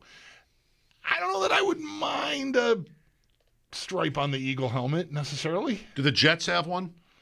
They have. I don't know if they do. I don't think they do. Just says Jets now. Yeah, I think that's right. They have had Baltimore. We talked about this one time recently. I remembered like some old helmet of theirs with like white with the big green logo and like 2 green stripes on it. Yeah, like the Namath era. Yeah. Jet right, helmet. Right. But they're past that. Yeah. They're back to they're wearing like an 80s style now. Yeah, right. It's time to change it again, probably. Yeah. Every few years. Try to recapture that glory. I suppose I would notice the stripes if they didn't match. Like if for some reason that Bills helmet had like just an orange stripe on it. That would really stand out. You know, I would hope you would the red that. and the blue. Okay, fine. Okay, I'm good. Those are your colors. I'm nothing to see here. There's no bizarre, there's no strange hue of blue like in those awful Bledsoe era uniforms. They had like 3 different blues in the stripes or something. Like it was an atrocity. That I now think of as the Ross Tucker era because he's often mentioned. Mm-hmm. Yeah. not being a fan of those uniforms himself. Even wearing them did not really work for him. He'll be on with us at 5. Let's go to Nate here. Hi, Nate. Hi, guys. How are you? Thanks for taking my call. You're welcome. Thanks for calling. Hey, I just wanted to I got to take my my oldest 10-year-old son out to the game here from Nebraska this weekend. And, of course, going to the game, going that far, that kind of financial commitment, you don't know what you're going to get. And, I remember telling a couple of my friends, like, hey, look, all I want, this is probably his only game. And, he's going to, as a kid, he's going to get to is I just want to be standing there at the 2-minute warning, with the game, comfortably enough in hand and just be there singing, Mr. Brightside with him. And that look in his eyes, man, it was awesome. It was awesome. It was so cool. We don't get out there very often at all. I've only been to one game before. And we got our doors blown off by the Jets back in the Fitz years. It was really cool. It was just such a cool experience. Well, awesome. I'm glad you and your son got to share that. Especially in the last year of the stadium. Really, really cool. Yeah, it was really, really neat. I do want to weigh in a little bit on the this seemingly in this game we kind of took the whole balance thing and threw it out the window. I know it's been on a subject on both the morning and your guys' show here and there, and look, can we just not? Can we just get away from that? Away from what exactly? The need for balance. If lean into it, right? If you're gonna, lean into what your strengths are. I grew up in this state where, for example, interestingly enough, the Osborne Huskers had a strength, and it wasn't throwing. And they won 3 national titles on the ground, and somehow they did it. That was a different era of football. But to hell with the balance thing. It seems to me. If they're finding success throwing the ball over the yard like they used to do, that's what I want to watch. And it's certainly more entertaining. And with this, with Allen being just so incredibly talented, the concern that I've had for quite some time is that they seem to be really concerned about this thing of having just the right balance, and I just really like to see them kind of flush that down the toilet. That's all, guys. Thanks a lot for taking where do you live in Nebraska, if I may ask? I live in Lincoln. Okay. Been there. Very cool. Have you? What for? I had a girlfriend in Nebraska. So, of course he did. But no, I did. And she lived in Minden. And I still remember Tom Osborne, after he retired as the Nebraska coach, going in the booth. He was running for Congress. And Mark Jones was the announcer. And he introduced Osborne as running for Congress in District 3. And Mark Jones said, "What's District 3?" And he said, "Omaha is District 1, Lincoln is District 2, and the rest of the state is District 3. And I thought that was kind of funny. That's great. Yeah, that's great. Was he right? Am I right? Is that story? He was right. You're right. Good. You're right. That's exactly right. Yeah. Yep. Very good. Those were the days. So. Thank you. Thank you, Nate. Yep. Thanks all right. for my call. Also, Ogallala. You want to know where Ogallala is?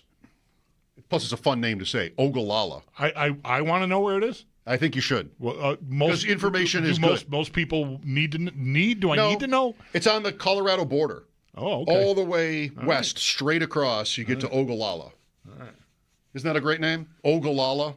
I'm not going to try to say it, but yes, I like how it sounds, correctly pronounced. Do the Bills really spend that much energy touting balance, or do they just want to run it well? I think maybe that's a buzzword. Maybe it is correct to sort of, maybe you hear that. I really don't catch that so much, I guess, if the Bills are touting balance. But they have been a very good running team. That's not an accident. They wanted to build that. It has did. Served them well, I think. And in a few games here lately, they haven't been as good at it. And until Sunday, it was getting them beat. Like Atlanta and then Miami, quintessentially Miami. But they didn't run it great against the Buccaneers and were able to overcome that, which that's like we've talked about for a couple days. I think that's the team most of us want to see. And I'm not saying that's everybody. And it might not even be the Bills' idea of their best look when it comes down to it in January. But the whole premise here is when it comes to be January, will they have it right? Will they have enough of what they need? And I think when they run it well, and even when they win, well, I know from talking to fans every day that a lot of people question whether it's going to look like that against the best teams, and then whether they'll have enough of a, big play capacity to beat those good teams. That's absolutely what anytime a win starts, you get past they won. Good. The standings are good. Great. Should we just go home, turn the lights off? Because that's all we have to say is that, yay, I'm glad they won. I mean, of course not. That does not make the machine run. So you start getting into style points, and the style points are always, and like for some, style points even has a negative connotation because it implies that I care more about how it looks and how it feels than what the actual result is, which is not exactly true. The reason you're focused on it is what you just said. When I need it, right? Am I going to need to go run for help, or am I just going to have a button to press? Oh, I know how to do this. I need it now. This team is shutting my run game down, or I'm down by 14 and it's the third quarter, or whatever it is. Will I be able to just press the button and go? I know it's not that simple, but basically that's what we have been missing and fearing that they did not have anymore. Because of all this talk about the receivers and separation and trust and just all of it. And we got it on Sunday, and you got it against a team that likes to be aggressive and come after you, and they handled it. I mean, they had their bumps early, but they figured it out. And that's why my word, we're Sesame Street or anything, my word for the day was encouraging. You got evidence that they still can find that pitch if they're going to need it. And, I would bet that they will at some point. And it had been a while. You mentioned, I think, I asked this question of you either on postgame or yesterday, and it was the Baltimore game. It was the last time the running game didn't really get off, and they still won. And, Baltimore, they had a frantic comeback, and Allen threw for 250 yards in the fourth quarter. Of course, we saw them be able to throw that. That was really the last time. The Chief game was a more measured, it was tactically excellent, but it wasn't explosive, really. There were a couple of plays down the field to the tight ends. It was just good to see, healthy to see, and hopefully they know how to access it, whenever necessary. Because, again, it had been a while since they really had that. I'm okay with our having a word of the day. Okay. Maybe we could sell that to somebody. The secret word. Ogallala is today's secret word. Sesame Street had the letter of the day, I think. Is that, yeah? Secret letter. Okay. Right? I don't remember. Pee-wee's Playhouse had a secret word. Yeah? Did you ever watch that? Yes. I loved Pee-wee's Playhouse. Yes. We watched it as adults. Oh, so smart. Good for you. Yeah. Loved Pee-wee's Playhouse. I found it somewhere a few years ago and spent like a week with it. Then I forgot. It was over. It was done. We may have been inhaling cans of Milwaukee's Best that were $3.99 a 12-pack or something while we were doing it, but we watched it as adults. Sure, yeah. I'm pretty sure that happened. You and Brad? Yeah, it's pre-Brad. Great show. It was a great show. Ross Tucker coming up at 5. Mike Schopp and the Bulldog, WGR.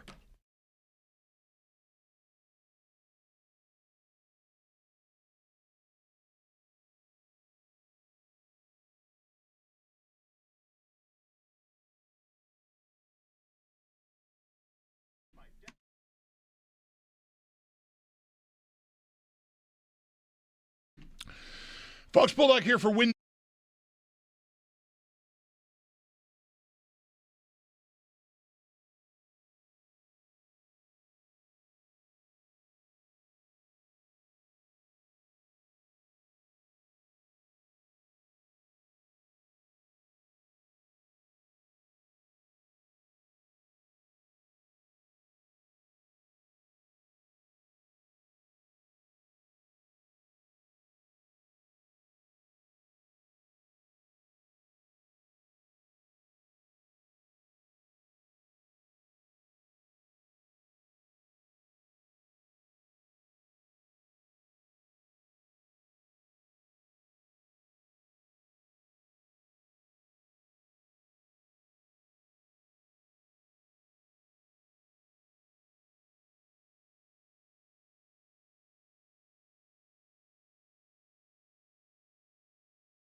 Ross Tucker coming up at 5, an hour later than usual today.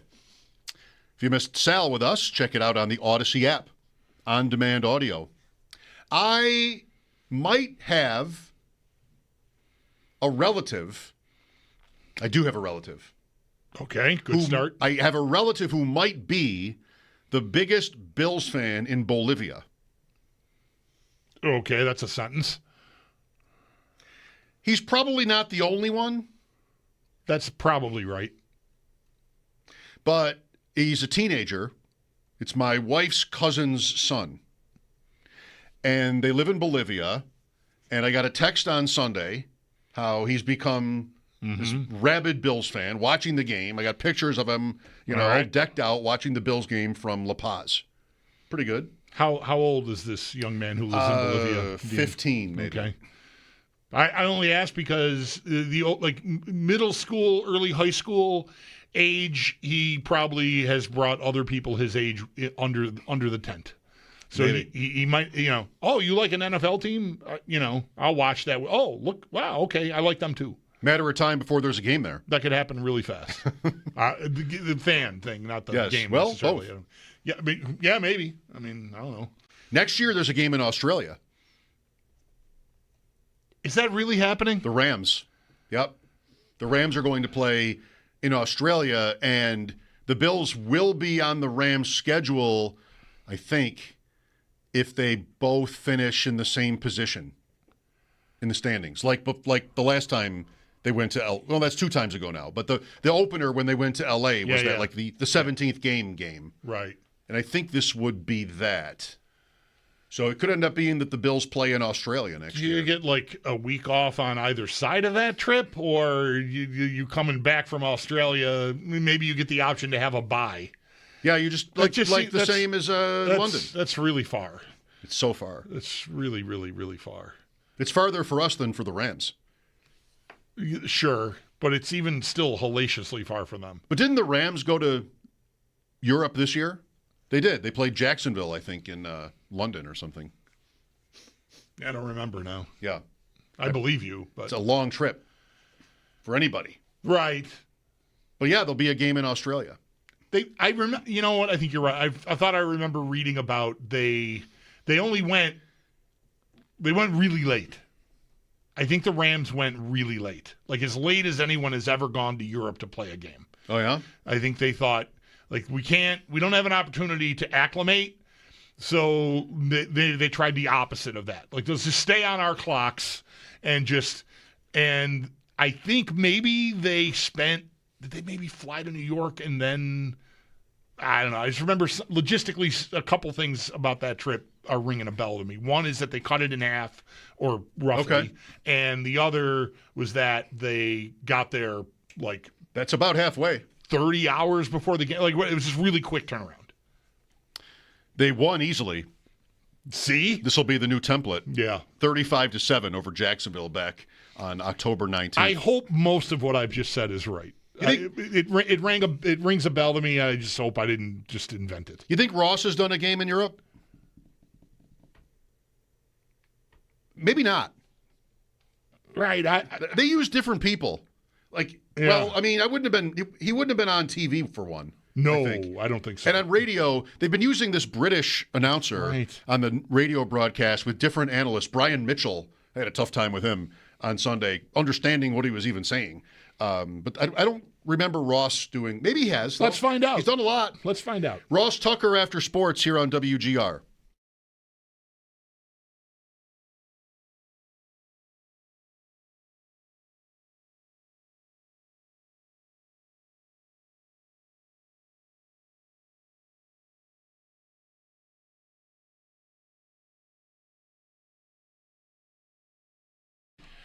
It's Bulldog here letting you know.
Just one change from yesterday on the Bills' official injury report. Fedarian Mathis goes from not practicing to limited, though everything else was exactly the same. And the Barnes Firm Injury Report, it is brought to you by the Barnes Firm. Injured for help, call 1-800-8-MILLION. For the Texans, quarterback C.J. Stroud is out for Thursday. That according to head coach DeMeco Ryans. Stroud has not yet cleared concussion protocol. Neither has safety Jalen Petrie. He has also been ruled out for Thursday. And for more on the Bills injury report, Sal Capaccio has a piece up at our website, WGR550.com.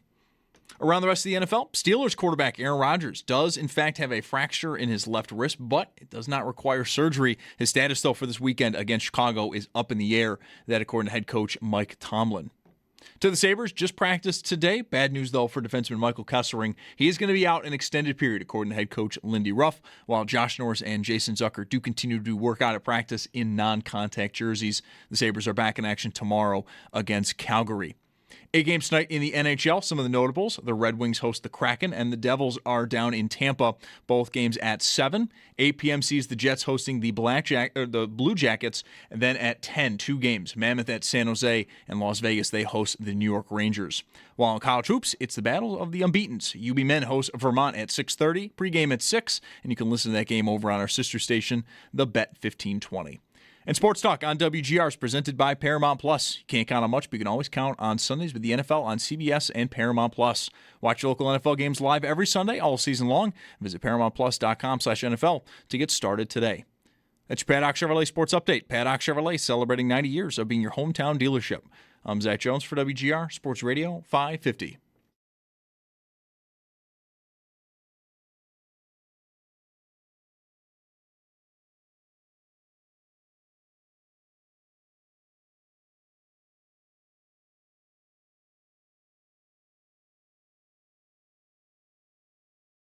Am I taking the Ross Tucker mantra a little too far, in your opinion? You can say it. I'm right here. I can take it.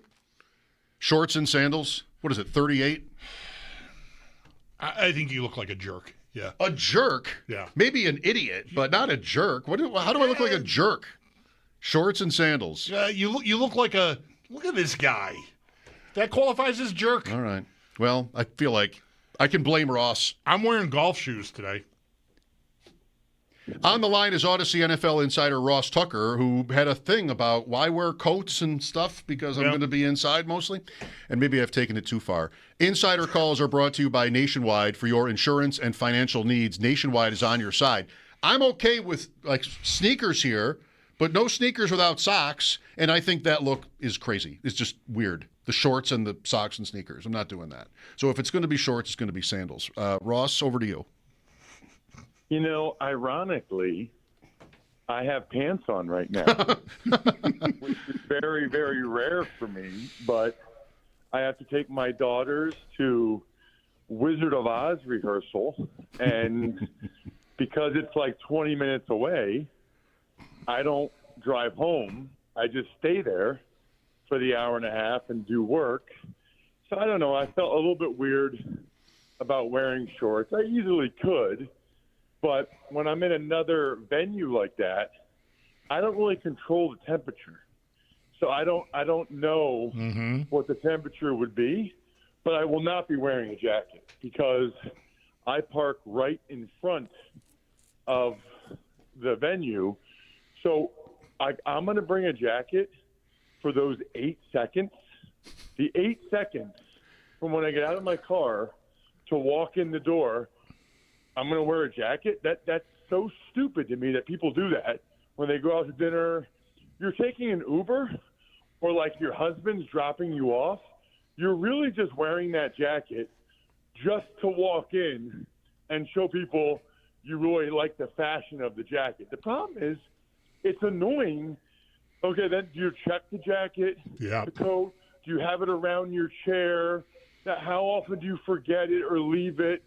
I mean, if it were up to me, the profit margin and revenues for the entire outer garment industry would really struggle. Bulldog, how warm do you think it is in this room right now? I'm going to say 88.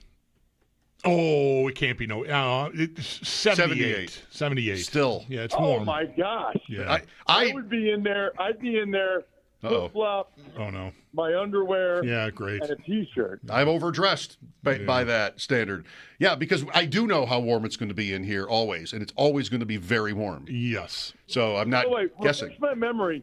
Why did you guys switch me? I got like 38 emails, 22 people texted me. I mean, it's amazing how many people's lives have been forever altered by moving me from 4 p.m. to 5 p.m. It's humbling, but a little surprising. Our beat guy, Sal Capaccio, needed your window today. Yeah. So you were amenable to it, so we did it. He had a conflict at 5. Yeah. No, listen, I'm happy to do it. I just Yep. I get nervous. Think about all the people that got in their car at 4:05. I know. Or, turned on the radio. And listen, Sal's great, but let's be honest, right? I mean, the devastation that happened not only all over Western New York, but everybody globally that listens on the Odyssey app. I mean, it almost shut down the internet. Yeah, they might have not known what to do. Like if you're in an old car, you're sort of turning the dial left and right to try to find Ross's voice. Is he 540? Is it 560? Another email just came in. You ruined my week by not being on at 4 o'clock. That's amazing. That's from you had just now my favorite use of globally, I think, ever. Yeah. I just want to give you that. Hey, you guys want to hear something awesome? Yes. So Thursday night, Drew Bledsoe is doing a wine tasting for the Pennsylvania Chamber of Commerce in Lancaster, Pennsylvania. And my wife happens to be on the board of the Pennsylvania Chamber of Commerce. So she wants me to go. I want to go. I'm going. This is how good of a husband I am. And all of you guys driving around right now, you should also feel bad that you're not as good of a husband as I am. I have to be in Vegas Friday morning for Raiders practice because I have Browns at Raiders Sunday for CBS. So I'm going to Bledsoe's event because I want to see him, say hello, hang out, try some wine. Getting picked up at the hotel at 2:30 a.m. to take the first flight from Newark to Vegas so I can go to the Raiders practice in Vegas Friday morning. That's pretty good. This is above and beyond. You kind of owe Bledsoe. He bought you those plane tickets for your honeymoon. No, he got us the 2 greatest Christmas gifts any skill guy ever got me. 2003, plane tickets anywhere you wanted to go. So my wife and I used them first class to Hawaii for our honeymoon and back. And then the next year, he gave us all Motorola flip phones when in 2004, that was like the phone, and they were $500. Not only did he pay for the phone, but he paid the bill, unlimited minutes for a year. He forgot about it, which was awesome, and paid for it for like 3.5 years.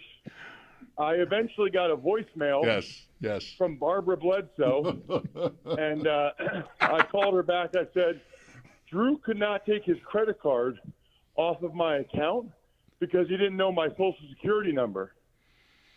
So I went ahead and I put my own credit card on it. I am very confident, knowing the makeup of that offensive line, that multiple people did not do that, and that Drew had to cancel that credit card. All right. We're halfway through this. Bills over the Bucks in a pretty wild game. Ross, a lot of fans were craving a game like this to see Allen open it up. They changed things up at receiver, benching Coleman for one thing. And even when Cook couldn't really get anywhere, they scored 44 points, 6 touchdowns, passing and rushing for Allen. Would you be more inclined to think they can win in January this way, or more the traditional way, to put it one way, where it's more around Cook and Allen is not throwing the ball as often? It's a good point. I will say that's the best performance by a Tucker in that stadium since 2004. I mean, that guy, that running back for the Bucs can fly. That was super impressive. Super impressive. No relation, by the way. You know, that's an awesome question. I guess I have a tough time, Mike, picturing the Bills going to the Super Bowl without Josh being Superman. I think that's the answer. I mean, I guess you'd rather see them be able to win games without him having to be Superman, and it would be nice if they could win a playoff game without that. But I think if we're being real, especially with some of the injuries on defense, if the Bills are going to go to the Super Bowl, Josh Allen's probably going to go on an epic playoff run. And I know that's a lot to put on him, but he can handle it. Big guy, unbelievable. He is my favorite player in the NFL to watch. I love everything about him as a player in person. Only been around him a few times, but I've told you guys before, he is everything you could possibly want in a franchise quarterback. He's that good of a guy. And honestly, he is worth every penny that organization gives him. And he's going to have to do it. You know, he's going to have to. The shame of it is, it feels like he has done that a couple times, and they've still lost. Yeah. That's the part that is maddening. I mean, it's got to be really maddening for him. Yeah, for sure. I think the thing that is maybe most encouraging here is that, I can understand why they don't want to build their offense around him having to do that every week in order to win. It's a long season. Physically, that would be a lot. You know, maybe mentally it would be a lot, to have to carry that kind of load week in and week out. But what we saw on Sunday that we hadn't really been seeing since the opener was them pass the ball and do it successfully. The stat sheet is filled with guys who caught 20-yard or more passes in the game. That's been very rare. And what I think we've been worried about, I'll speak for everyone, myself, I've been worried that when they need to pass the ball that way, they won't be able to do it, because that's kind of how the offense has looked a lot this year.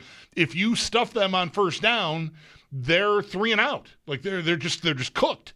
Sorry, not trying to be cute with Cook and the stuffing here, but what they did on Sunday was they found kind of the easy button. Not that it was easy, but you know what I mean. They found a way to push the ball down the field, and hopefully that's a sign that when they need it, in January against, your name here, whoever it's going to be, that they'll have maybe an easier time accessing it. Because it looked like they lost the codes, really, to that part of their game earlier this year. I agree with what you just said. I guess the thing I would say is he also had 2 really bad interceptions, and I love Josh, and it's why he's so entertaining. But I think the more you put on him, the greater likelihood there is, especially in the 3 games it's going to take, it seems like, to get to the Super Bowl. I mean, what are the odds in those 3 games that at least one of those isn't one of those games where Josh has a couple turnovers and it bites you? The Bucs weren't able to get the win, but the reality is the game's probably not going to be in Buffalo, or might not be in Buffalo for a couple of them at least. With Ross Tucker, Insider Calls brought to you by Nationwide. For your insurance and financial needs, Nationwide is on your side. Do you have a Houston Texans take? I wonder how much different they are to play when it's Davis Mills and not C.J. Stroud. I do have a Texans take because I've done one of their games, and I actually go on with those guys every Tuesday morning. So I watch them. Their defense is elite, elite. Their edge guys and their secondary are unbelievable. And so it's a major, major challenge for the Bills offense. And we'll know more about some of these questions that you guys are asking Thursday night, because I'm telling you, I think they might be the best defense in the NFL. They are incredible. Offensively, Mills has not been great, but he's gotten it done late when they needed him to. It is kind of interesting. I mean, I guess maybe Stroud would play this week if the game was on Sunday, but to miss 3 games, that's a big. I mean, how many games would that be if it was a baseball player? I mean, that's a big chunk of games for a starting quarterback to miss, but yet they haven't lost. You know, I mean, they've won these last couple of games with him. So right. I expect it to be an absolute dogfight. Interestingly, it doesn't feel like they're that much different with Mills than they were with Stroud, and I don't know how I feel about that if I'm a Texans fan. Philadelphia, Ross, before you go, we know you're close to the Eagles. They have become the betting favorite for the Super Bowl. It doesn't look like they're a perfect team. Maybe there isn't one. What about these Eagles versus last year, or just how you see them? Do you think they're the best team in the NFC? No, I think the best team in the NFL, maybe even by a decent margin, is the Rams. The Rams are awesome. I mean, Stafford's probably the MVP. They run the ball very well. Their defense is really good. They've lost 2 games because they had 3 kicks blocked in those 2 games. And they lost at Philly because they had 2 chip shot field goals blocked. Yeah. They lost to the Niners. They had an extra point blocked. Otherwise, they'd be undefeated. I think they're very good. I think they're the best team in football. The Eagles, the last 2 games, have had the best defense in pro football. Yeah. I know I was just raving about the Texans, but the Eagles defensively have allowed less than 10 points to the Packers and Lions back-to-back primetime games. So it's feeling like their defense is every bit as good as the Super Bowl last year, and maybe even better, which is kind of scary. Offensively, they just have been very, very inconsistent despite how much talent they have on that side of the ball. So there's probably a level of confidence that they'll figure it out, but they just haven't. That's where all the concern and consternation is in Philadelphia right now is why does the offense not look good? Kind of like where you guys were at last week. Right. Yep.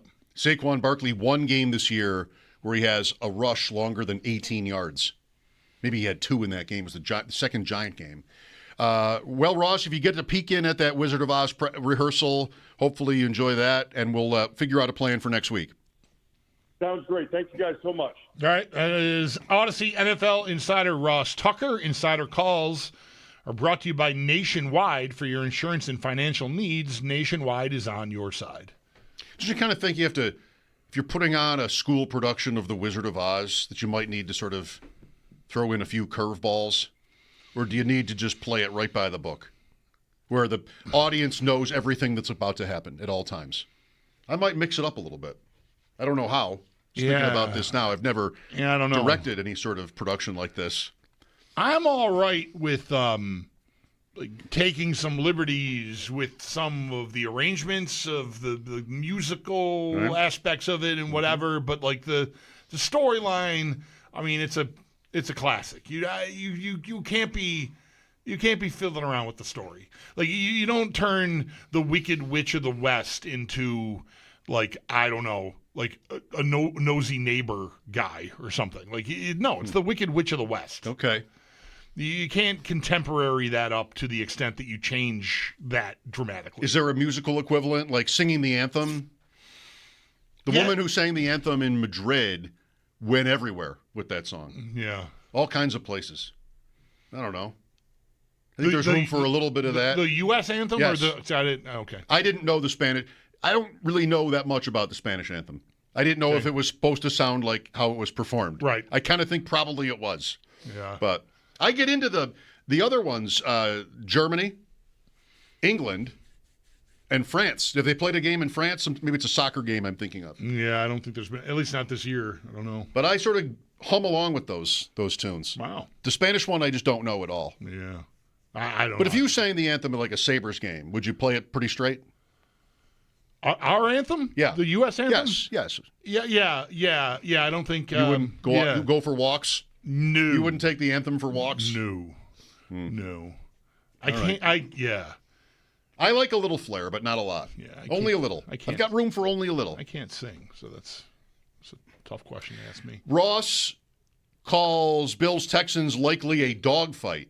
You know what I'm hearing a lot lately? Rock fight. You hearing people say that a lot recently? I am. Not in my circles. Rock fight. I'm familiar with the phrasing, but I haven't been hearing it lately. A rock fight is like 13-10, I think. Yeah. Would be a score of a rock fight in the NFL. Dog fight, maybe there's room for a few more points. Dog fight just maybe is just simply close. Right. Rock fight sounds like yeah. Nobody can do anything. It's a low event game. Low event. Rock fight. Yeah. The line is up to 6. You want to give 6 with these guys at Houston? I don't know. Get another couple days. Yeah. A little bit of a buster. Yeah. You know. Yeah. Cloud looming. Yeah. Bills got right after the horrible loss to Miami, and they're back on track. And look at their passing offense, and then primetime game thud. Houston has won its last 2, but neither impressively. I guess it's impressive when you're down 29-10 in the fourth. You come to back Jacksonville and win 36-29. Yeah, but the game in Tennessee doesn't sound good at all, and they barely won that one. Eked that one out. Mills rock fight. Right. I'm just looking at their schedule, so I've got the stat leaders for the games here. 292 in the Jacksonville game for Mills passing, 274 in this Tennessee game for a 16-13 score. Not bad. Yeah, that's a respectable total. And the Tennessee game was a close game the whole time. Now Jacksonville, they were way behind, so you would expect him to have had to throw a lot, but whatever, they got there. Mm-hmm. So that's it's a good job. Those are better than any of Stroud's totals on the season. Those are the 2 highest passing yardage totals of the Houston Texans year. Stroud's high is 244. I take it back. He threw for 318 in a win against the Niners. My bad. I missed that one. Okay. So Sorry. One good game. One good game. You kind of want more than that. Yeah. Yeah, maybe this is good for the Bills because I know what happened on the Carolina day, but I had the same sort of feeling. I don't know if I want Davis Mills over C.J. Stroud. I just never see him really look that good. A lot of sacks, and I don't understand the Texans. I can understand, a great defense, but they don't seem scary on offense. And Collins is questionable. Is that a real thing, or is that just sort of obligatory? I don't know what that is, but he's great, so that'd be a big loss. 803-0550, Bills and Texans Thursday night. We'll talk about the AFC playoff picture again as we return from the break. Mike Schopp and the Bulldog here, WGR.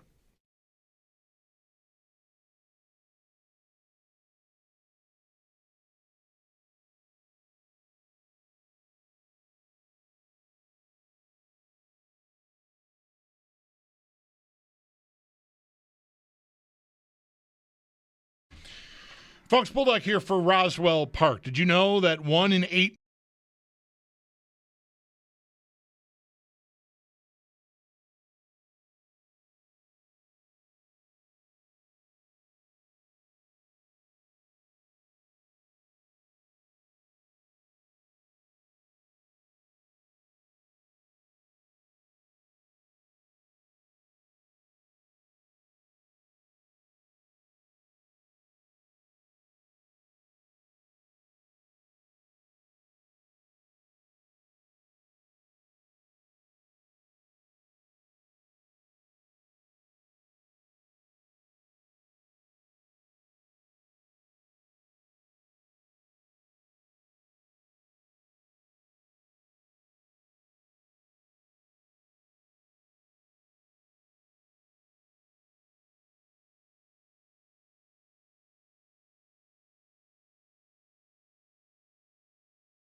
Just one change on the Bills' official injury report from today. Fedarian Mathis goes from not practicing yesterday to limited today. Everything else, though, was exactly the same. And for more on yesterday and today's injury reports, Sal Capaccio does have a piece up at our website, WGR550.com. And the injury report, the Barnes Firm Injury Report, is brought to you by The Barnes Firm. Injured for help? Call 1-800-8-MILLION. For the Texans, quarterback C.J. Stroud is officially out for Thursday. That, according to head coach D'Amico Ryans from earlier today. Stroud was not able to clear concussion protocol in time, and neither was safety Jalen Petrie. He has also been ruled out. For the Steelers, quarterback Aaron Rodgers does in fact have a fracture in his left wrist. However, it's not going to require surgery, though this does leave his status for this weekend against Chicago up in the air. That, according to head coach Mike Tomlin. And then for the Sabres, they just had practice today. They'll be back in action tomorrow against Calgary. But for today, some bad news for Michael Kesselring. He is going to be out an extended period of time, according to head coach Lindy Ruff, while Josh Norris and Jason Zucker continue to work at practice in non-contact jerseys. Then in college hoops, it's the Battle of the Unbeatens. UB Men hosts Vermont at 6:30, pregame at 6, and you can listen to that game over on our sister station, the Bet 1520. That's your Paddock Chevrolet Sports Headlines. Paddock Chevrolet celebrating 90 years of being your hometown dealership. I'm Zach Jones for WGR Sports Radio 550.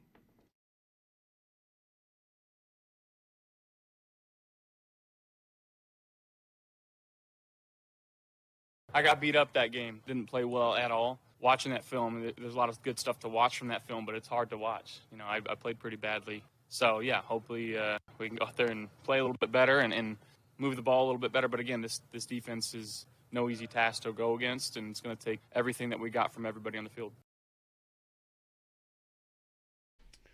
Josh Allen, yes, I don't have it up. Last year in Houston, 9 for 30, 131, some kind of numbers like that. Winnable game. Some weirdness late, and Houston ends up kicking a 59-yard field goal is what I've got in my head from that from last year. Yeah. Kaimi Fairbairn. Yeah. I think he's back, by the way, this week. They were so look out. Yeah. Yeah, the Bills were backed up at their own goal line late, and they threw it. Three passes. Left time on the clock, and Houston got the ball back.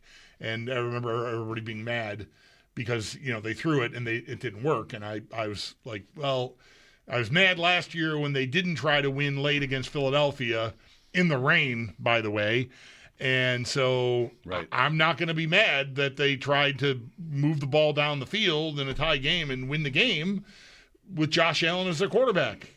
I know it didn't work and it could cost them, but you know, I could defend it simply because when they don't go for it and they just turtle, we had this in the Miami game a couple of different times, end of the half, end of the third quarter, just sort of deliberate and slow, like wasting time.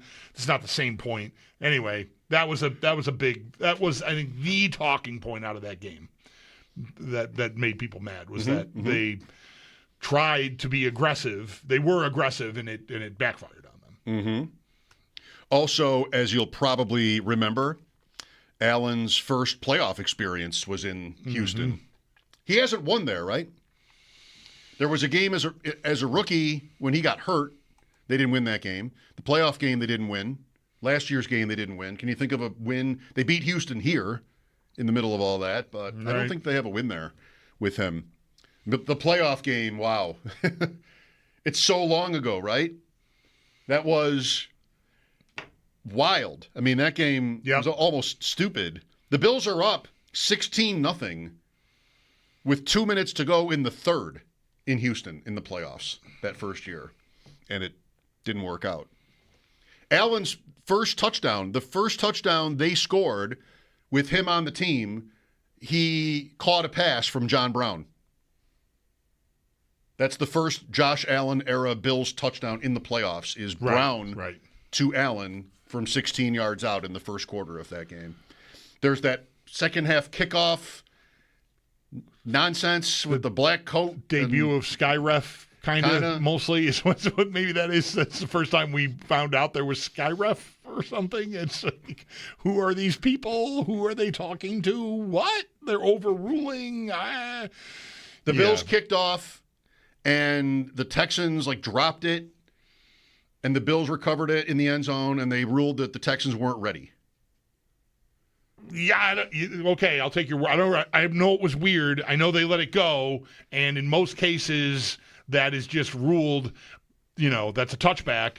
But the official, maybe because you're saying they touched it, maybe in whatever happened, the official he just stood there and kept watching the ball. Tony Correnti. He never did this is the touchback sign, right? He never did that.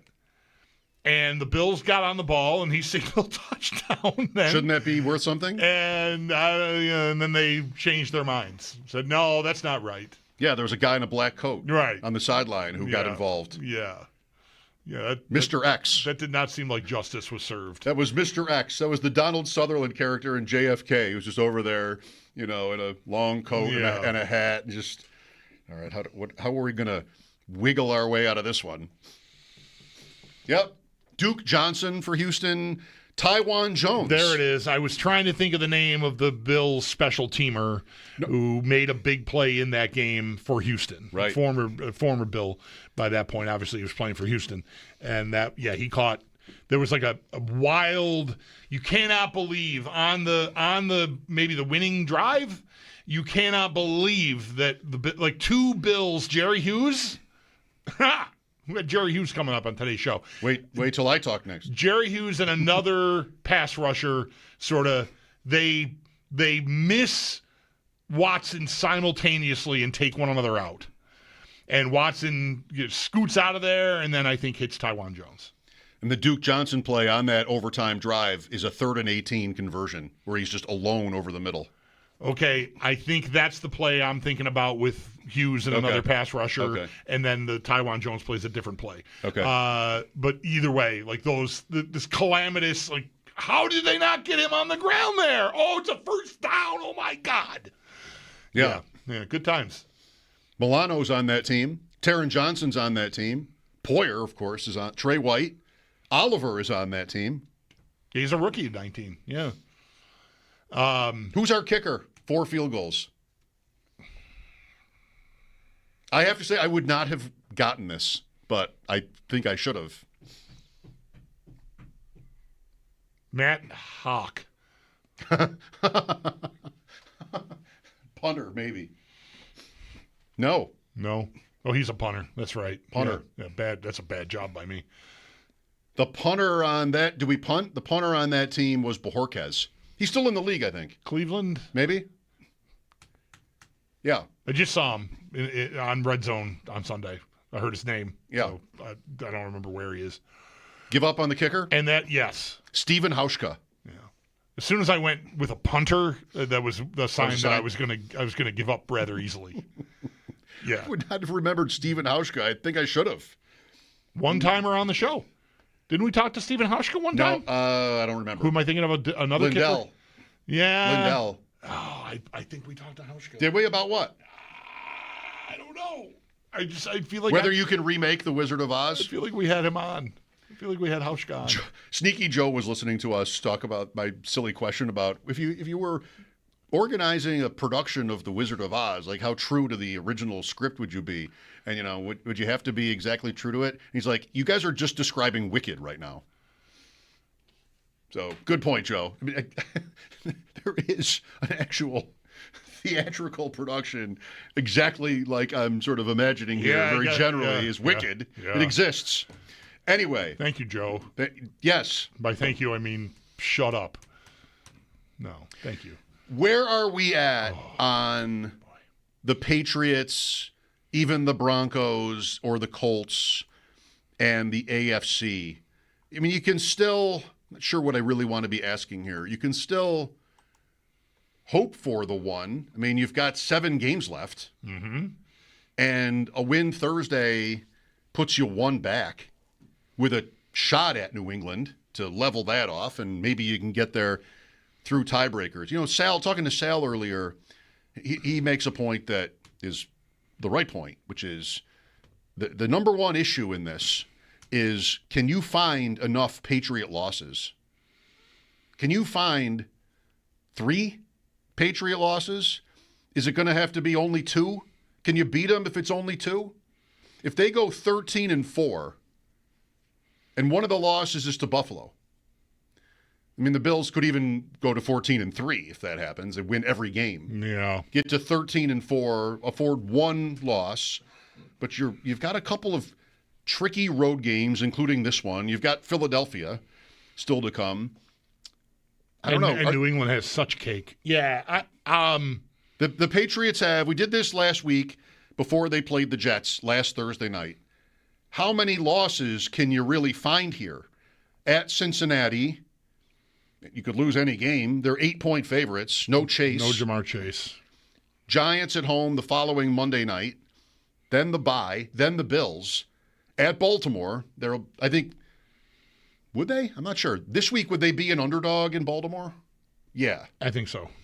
And Sam told us he thought they'd be an underdog to the Bills in the rematch.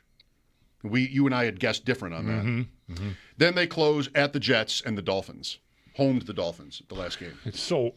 Can you find? They are, to me, I mean, I know what the top looks like, and you've got these three teams standing up there with the 9-2. Indy's only 8-2 because they've had their bye just now, and New England and Denver are still coming up. I think if you look at, I don't have these teams' schedules memorized, but I know you just ran down New England. They are the problem. I think. Like I could see Denver losing to Kansas City, and then almost any. They don't score. They barely win their games. Like every game, it seems they play lately anyway, is just this cutting it so fine. Denver, I'm talking about here. So, but 12-5 for Denver is the worst I can do. Okay, with their schedule, that's the worst I can do. That's the opening I may need. I mean, that's 3 more losses for them. So I can't expect more than that. And I have a very hard time finding that for New England. And Indy has, what are they? You have the Chiefs right now, right? Yep. Houston, Jacksonville, at Seattle, San Francisco, Jacksonville, at Houston. 4 division games. They've swept Tennessee. 49ers and at the Seahawks. They'd be an underdog at the Seahawks, I think. And watching, again, what is this worth, right? I've watched them like in its entirety one time. The game they had in where were they? Berlin. Maybe. Playing Atlanta. Yes. They're more impressive than Denver. And they've got Taylor, who's maybe the best player. Well, I mean, May is the best player on any one of these 3 teams, I think.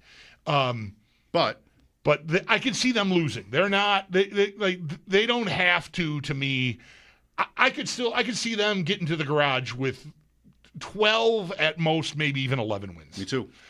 So I still think they'll fall off.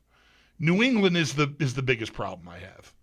They just keep finding ways, and it's not difficult to ascertain why I'd say that. The quarterback just makes so many good throws, and that can just get you out of so much trouble. Well, Cincinnati, I mean, the Bengals have been good these years, but no Burrow and no Chase, and their defense is just so soft. And now they're not playing with Hendrickson. Right. So, I mean, you see the Jets go there and rack up 39 points or whatever that was, and the Bears are in the 40s. Could the Patriots really – it's just turnovers, and that's the part that you can't predict. But, I mean, yeah, I mean, that's right. I'm the same way on Indianapolis. I think they're on a path for the 3 seed, the Colts. They finish with 5 losses. I mean, they're underdogs at the Chiefs. Mm-hmm. Would you take them at the Chiefs? I don't think I would. No. This week. And then the Broncos go bye week this week. At Washington, they'll be a touchdown favorite. Right. At Vegas, they'll be favored. They won 10-7 at home, but they'll be favored there. Home to Green Bay. I think they'd be favored right now home to Green Bay.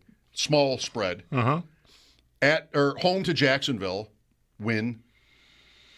I just have no respect for Jacksonville. Their record is pretty good, though. At Kansas City, home to the Chargers. That's Denver. 6 games left.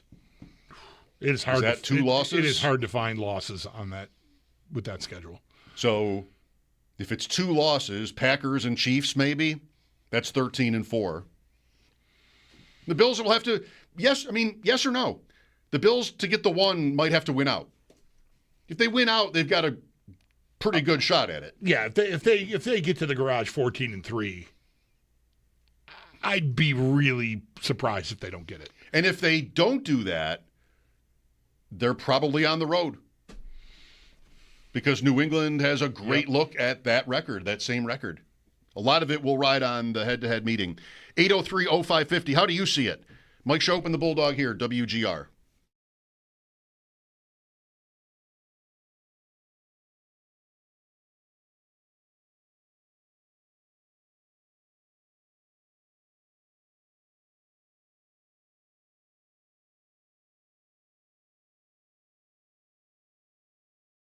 Know the name Paul Davis, Buffalo's hometown team, when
If I remember right, you were unsuccessful fading a Jake Ferguson touchdown last night. That has to be right. I've not even looked, but Dave Buchanan tweeted at me that he was ahead of me by a point, and assuming Jake Ferguson didn't get penalized for something for spitting at a guy. Right. I never looked, but I'm pretty sure we lost. You don't even lose points for that? I don't know. I don't know how. Spitting. It's Paul's league. Spitting is encouraged in Paul's league. No, that's not right. It's stupid. Have you thought about the Steelers-Bears game at all this week? No. Do you have a rooting interest in that division? AFC North. Do you want the Steelers to stay in it? Yes. I think the potential to end up as the top wild card and have to go to that division winner and having it be Baltimore. I recognize we should feel some pain if the Bills don't win a sixth AFC East division title in a row. And it's going to hurt. And you're going to have to go on the road. And they're saying all of that and then saying you're going to Baltimore. I just think that's like the worst possible draw you could imagine. And so them staying out of the division lead keeps me from that fate. Of course, from a Bills standpoint, this is all not ideal, the way the standings shape up right now. But from a neutral standpoint, it's really delicious with the Chiefs at 5-5. And maybe you just hate the Chiefs and want them to lose all their games and not make the playoffs. But it would be, if I dare to say this, a really interesting storyline if they get in as a wild card and go take on the Colts or the Patriots or somebody or the Ravens. Well, the potential, if your wild card teams end up beating, let's just say Pittsburgh hangs on.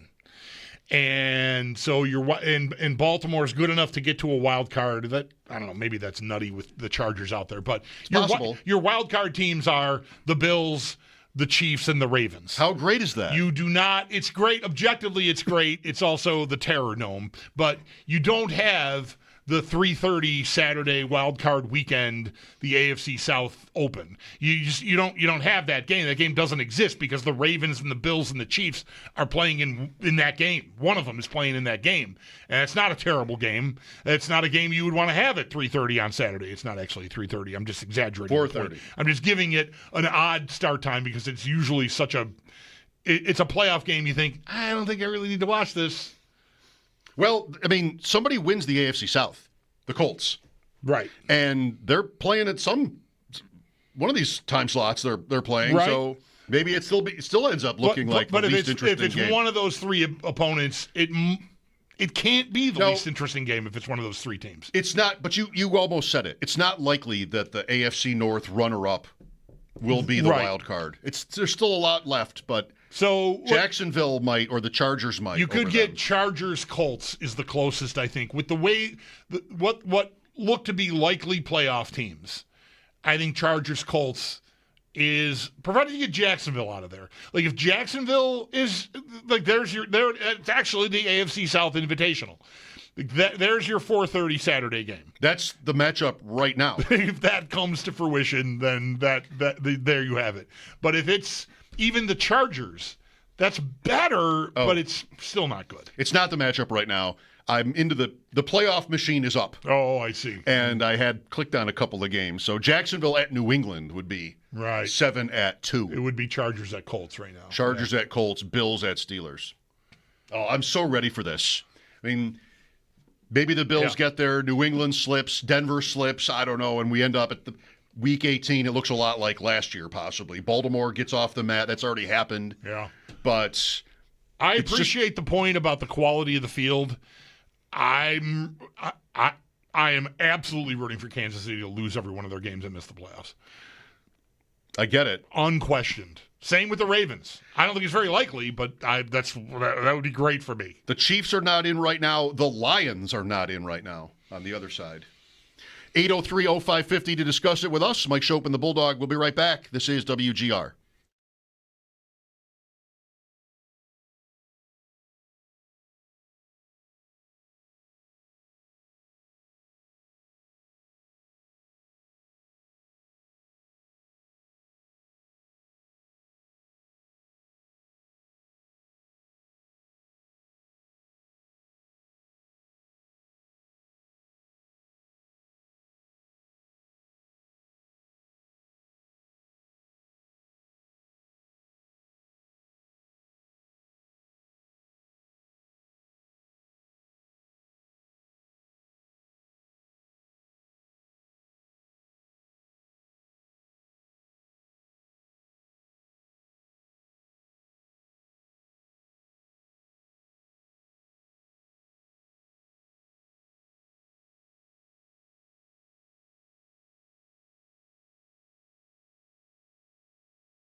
Everything else was the same. And the Barnes Firm Injury Report, it is brought to you by the Barnes Firm. Injured for help, call 1-800-8-million. For more on today and yesterday, our own Sal Capaccio has a piece up at our website, WGR550.com. For the Texans, quarterback C.J. Stroud is out for Thursday, according to head coach DeMeco Ryans. Stroud has not yet cleared concussion protocol. Neither has safety Jalen Petrie. He has also been ruled out due to a concussion. Over to the Steelers, quarterback Aaron Rodgers does in fact have a fracture in his left wrist. Will not require surgery, though now his status for this weekend against Chicago is up in the air. That according to head coach Mike Tomlin. Just practiced today for the Sabres. The bad news, though, from that, Michael Kesselring is going to be out for an extended period of time, according to head coach Lindy Ruff, while Josh Norris and Jason Zucker continue to work in non-contact jerseys. The Sabres are back in action tomorrow against Calgary. Then in college hoops, it's the Battle of the Unbeatens. UB men host Vermont at 6:30. Pregame getting underway over on the Bet 1520. You can also listen to the game there as well. And then Sports Talk on WGR is presented by Paramount Plus. You can't count on much, but you can always count on Sundays with the NFL on CBS and Paramount Plus. Watch the local NFL games live every Sunday all season long and visit ParamountPlus.com/NFL to get started today. It's your Paddock Chevrolet Sports Update. Paddock Chevrolet celebrating 90 years of being your hometown dealership. I'm Zach Jones for WGR Sports Radio 550.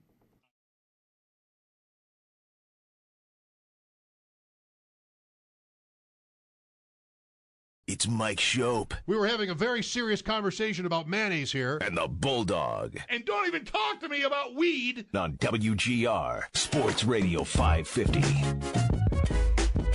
Just planning out our week here. Thanksgiving is next week this year. It's on falls on a Thursday again. Weird. The Sabres play next Friday at 4 at home. I mean, I haven't heard anything, but that sounds like a day off for us. Maybe. It is a company day off anyway, and the Bills don't play on Thanksgiving. Right. So we might not be here next Thursday or Friday. And stuff's going on, like Ross just texted he needs to move next week off of Tuesday. And so I'm texting Eric Wood to see if he'll move from Monday next week to this Friday. After the game. Bills play Thursday After night. the game. Right. And then maybe Ross goes to Monday. You getting all this out there? A lot of planning. And so Bills play Thursday night. Possible that Friday is Eric Wood. And then maybe we ask Sam to move. Either just skip a day or later in the day when we're doing picks is kind of fun, if he's available, though. He's very busy on Fridays, traveling. He's in New York and does a lot on Fridays. I was listening to him today. And we got a short show. The Sabres play Friday. This Friday. The Sabres play Friday at regular time, but still. Yeah. So 6 o'clock finish. I'm not sure we want Sam at 3:30 after a game, though. No, I would think not. I'd be inclined. I didn't say this when we were talking about this off the air. I'd be inclined to give Sam the week off if he likes. I mean, I know he enjoys joining us, but today he sounded like he could use it. Yeah, well, good then. He's ready that fits. He's going to Chicago for Thanksgiving week with his family, and he's got this Leaf dilemma. Are you watching? You following the Leafgate with Sam? I am not. No, I'm not. So this took me back. He was talking today on Bet Sweats about how he found this leaf blower. He's put it off. Sam is very relatable to me, if not also you. Like there's this yard work that he just doesn't want to do, and now it's almost too late because it's coming to be winter, and he's going to be out of town next week. Right. And so he's like, if I don't do it this week, I'm not going to do it. It's black muck after the winter. Like it's just gross if you leave that all winter. So he found this leaf blower that's on sale. Maybe it's like late enough in the season where you can get a deal on a leaf blower. I mean, people might have done this job already. So he's talking, am I going to buy it? All this back and forth. And I just messaged him. His producer, Paul Aspen. I really like him. I love all three of those guys. Paul, his recommendation is don't do anything. I mean, that's a move. The Paul plan. Yeah. Is as it's known at the time. Let nature take its course. The Paul plan. And I just I used to live, I moved in 2015 to a different house on Grand Island. And where I live now, we have a couple of fruit trees that strangely this year did not produce any fruit. Mm-hmm. But I don't have a leaf problem. We don't ever rake. There's only one little section in the yard where we would ever rake. And this year I just mowed the leaves. So, like you did that, right? Yeah. So I don't have, like, out my front yard, there's no coverage, there's no leaves. I don't have this problem.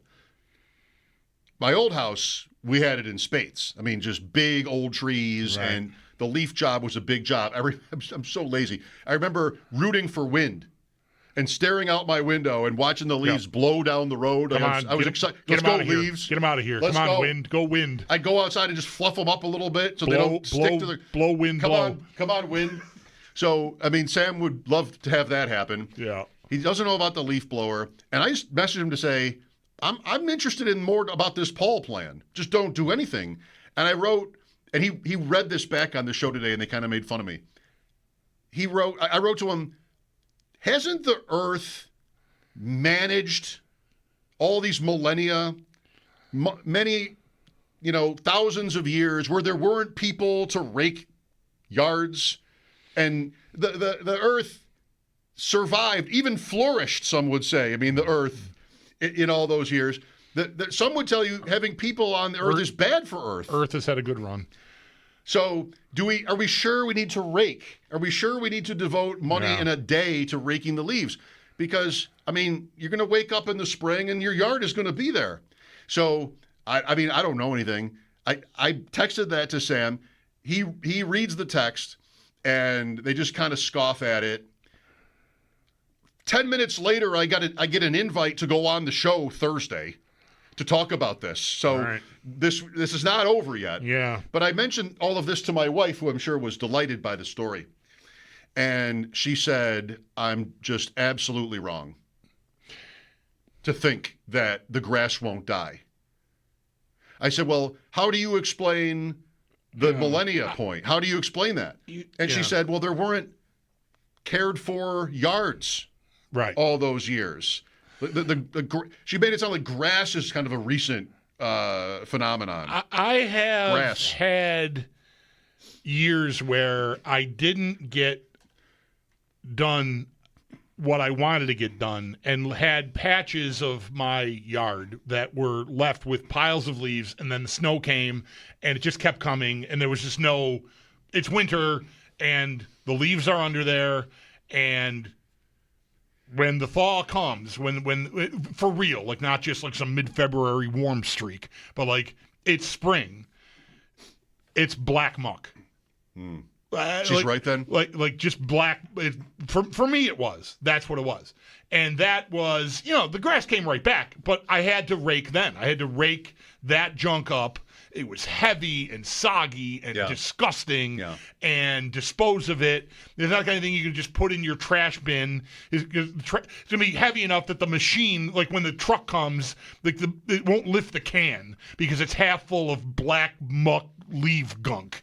It was a pain in the ass. Writing that down for a team name. What you need to do is consult. Before you go on this show, my advice would be to spend some time with Jeremy.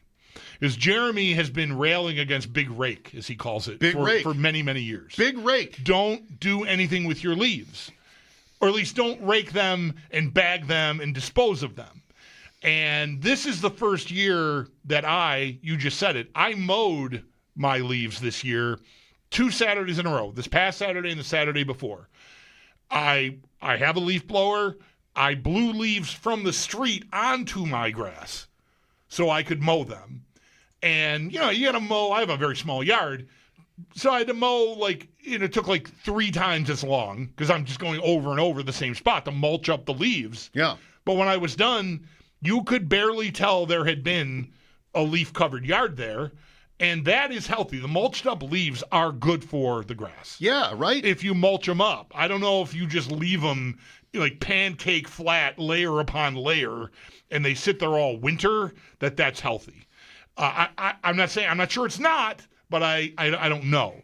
I know that this mulching idea is great, and I still have my lawnmower in the garage just in case I need one more pass before Thanksgiving. And that's a mulch, and that's beneficial to your garden. There you go. Does that ring a bell? Yes. The Garden Weasel ads? Yeah. As the show ever sounded older. Remember the Garden Weasel on the Larry Sanders Show? The Garden Weasel episode? No, I don't.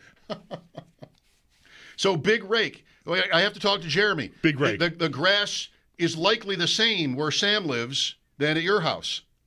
Sure. Close enough. Yeah. He might have the same results. Go mow it. Yep. Now, if you've got, I mean, it can be. I would do this at the cottage too in the springtime. Because we leave there, we'd leave there in September, go visit maybe once or twice in the fall, but the leaves are there. I'm not raking up the leaves. It's a huge property. And in the spring, that would be a chore.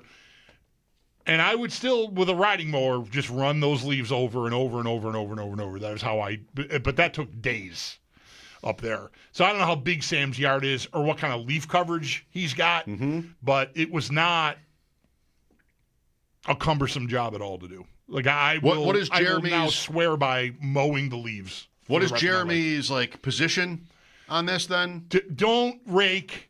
Don't fall for it. You don't have to pile up your leaves at the curb so the city comes and takes them. You don't have to bag them. Bag them and leave them at the curb. So I think leave them. He might be on board with you, but I would want to clarify because to me, leaving them. I had that one result one time, and it was very unpleasant on the back end. I mean, it didn't matter once the snow fell. So, out of sight, out of mind. My life is better if I had raked the leaves and the snow fell. But in April, it sucked having to clean those. Because they were so wet and so gross. There was just I guess I could have left them until the sun dried them out eventually and then mulched them up with the mower, but that would have been weeks on end of staring at this black muck all over my grass. Oh, hey, did you listen to WGR today? Yes, I did. What were they talking about? Is there going on about the same? No. They were talking about raking leaves. Oh, I guess the Bills scored 44 points. Josh Allen threw for 3 touchdowns.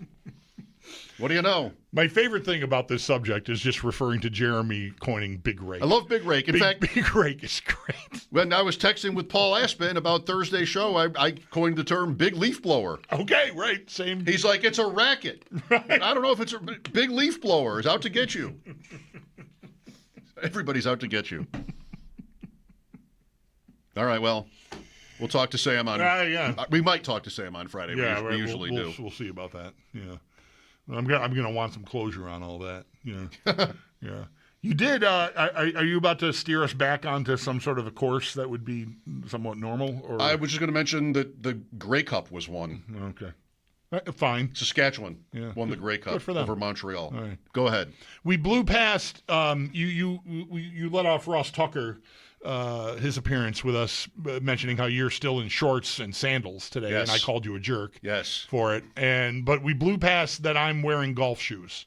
We did. I didn't know what that was meant for. I'm going to the indoor. I'm going to the golf dojo from here, meet some friends and hit some balls and have a time.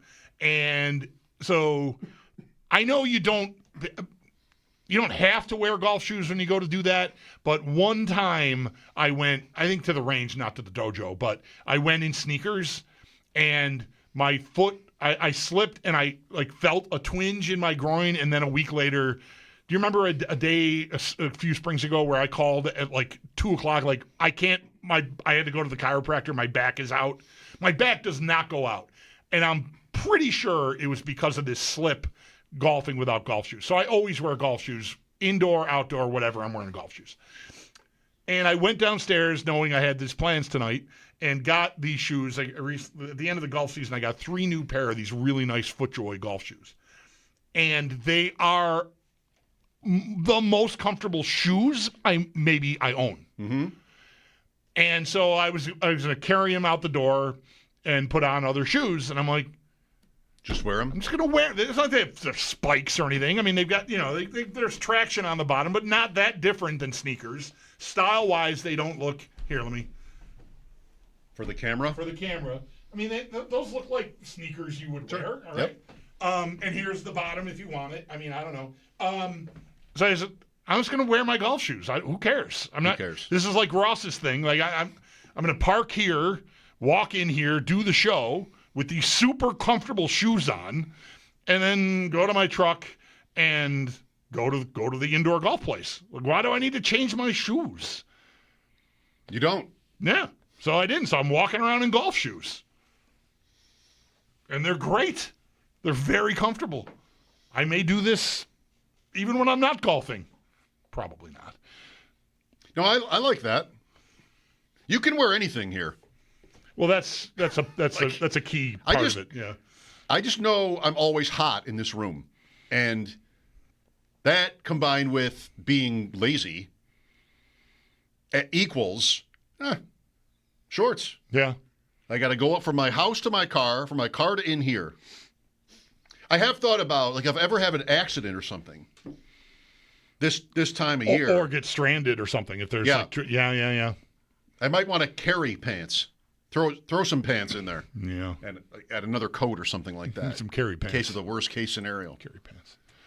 But that's just how it. Like, I'm really hot in here right now. Yeah. And now the lights. We've got the lights because of the cameras, and they're like right on you. Yeah. So the Sabres won 5-1. What happened? Just a couple of minutes here, if that. Samuelson. Is it because I called him Marcus Samuelson, the TV chef, by mistake once, and that was what triggered that? And because I made a whole thing about how Adams was mad about fake reports about him being bought out and how fans would have been happy about it, and now he's like their best player. Yeah, so we deserve the credit. Yes. Whether you or me. He's been excellent. I don't know. I heard you with Paul yesterday. I split early. Thank you for that. And I heard Paul say, you said like something to the effect of, I didn't have him leading the D-corps in goals. And Paul said back to you, which I thought was right. Even if he didn't have if he had 0 goals, he still would be their best defenseman so far this year. And I think that's right. They did a job last night. He did a job on McDavid last night. Like they shut him out. Yes. And it wasn't like fluky, like they dominated shot share and scoring chances against McDavid, like in the matchup. So Samuelson should get a lot of credit. He's had a rough ride from me and a lot of other people, and he's been great for them this year so far. All right, 2 in a row. Next is Calgary tomorrow night, and then Chicago Friday, both at home. And I think they're home Sunday afternoon also. Carolina, 1 o'clock Sunday. Does that sound right? I think there is an afternoon Sunday coming up. I didn't know it was already this week, but that 1 o'clock Sunday. All right. Homestand. We talked to Ross Tucker earlier. If you missed that, check it out on the Odyssey app. Sal Capaccio was on as well, the latest on injuries and more. We'll have that conversation for you next. Mike Schopp and the Bulldog, WGR.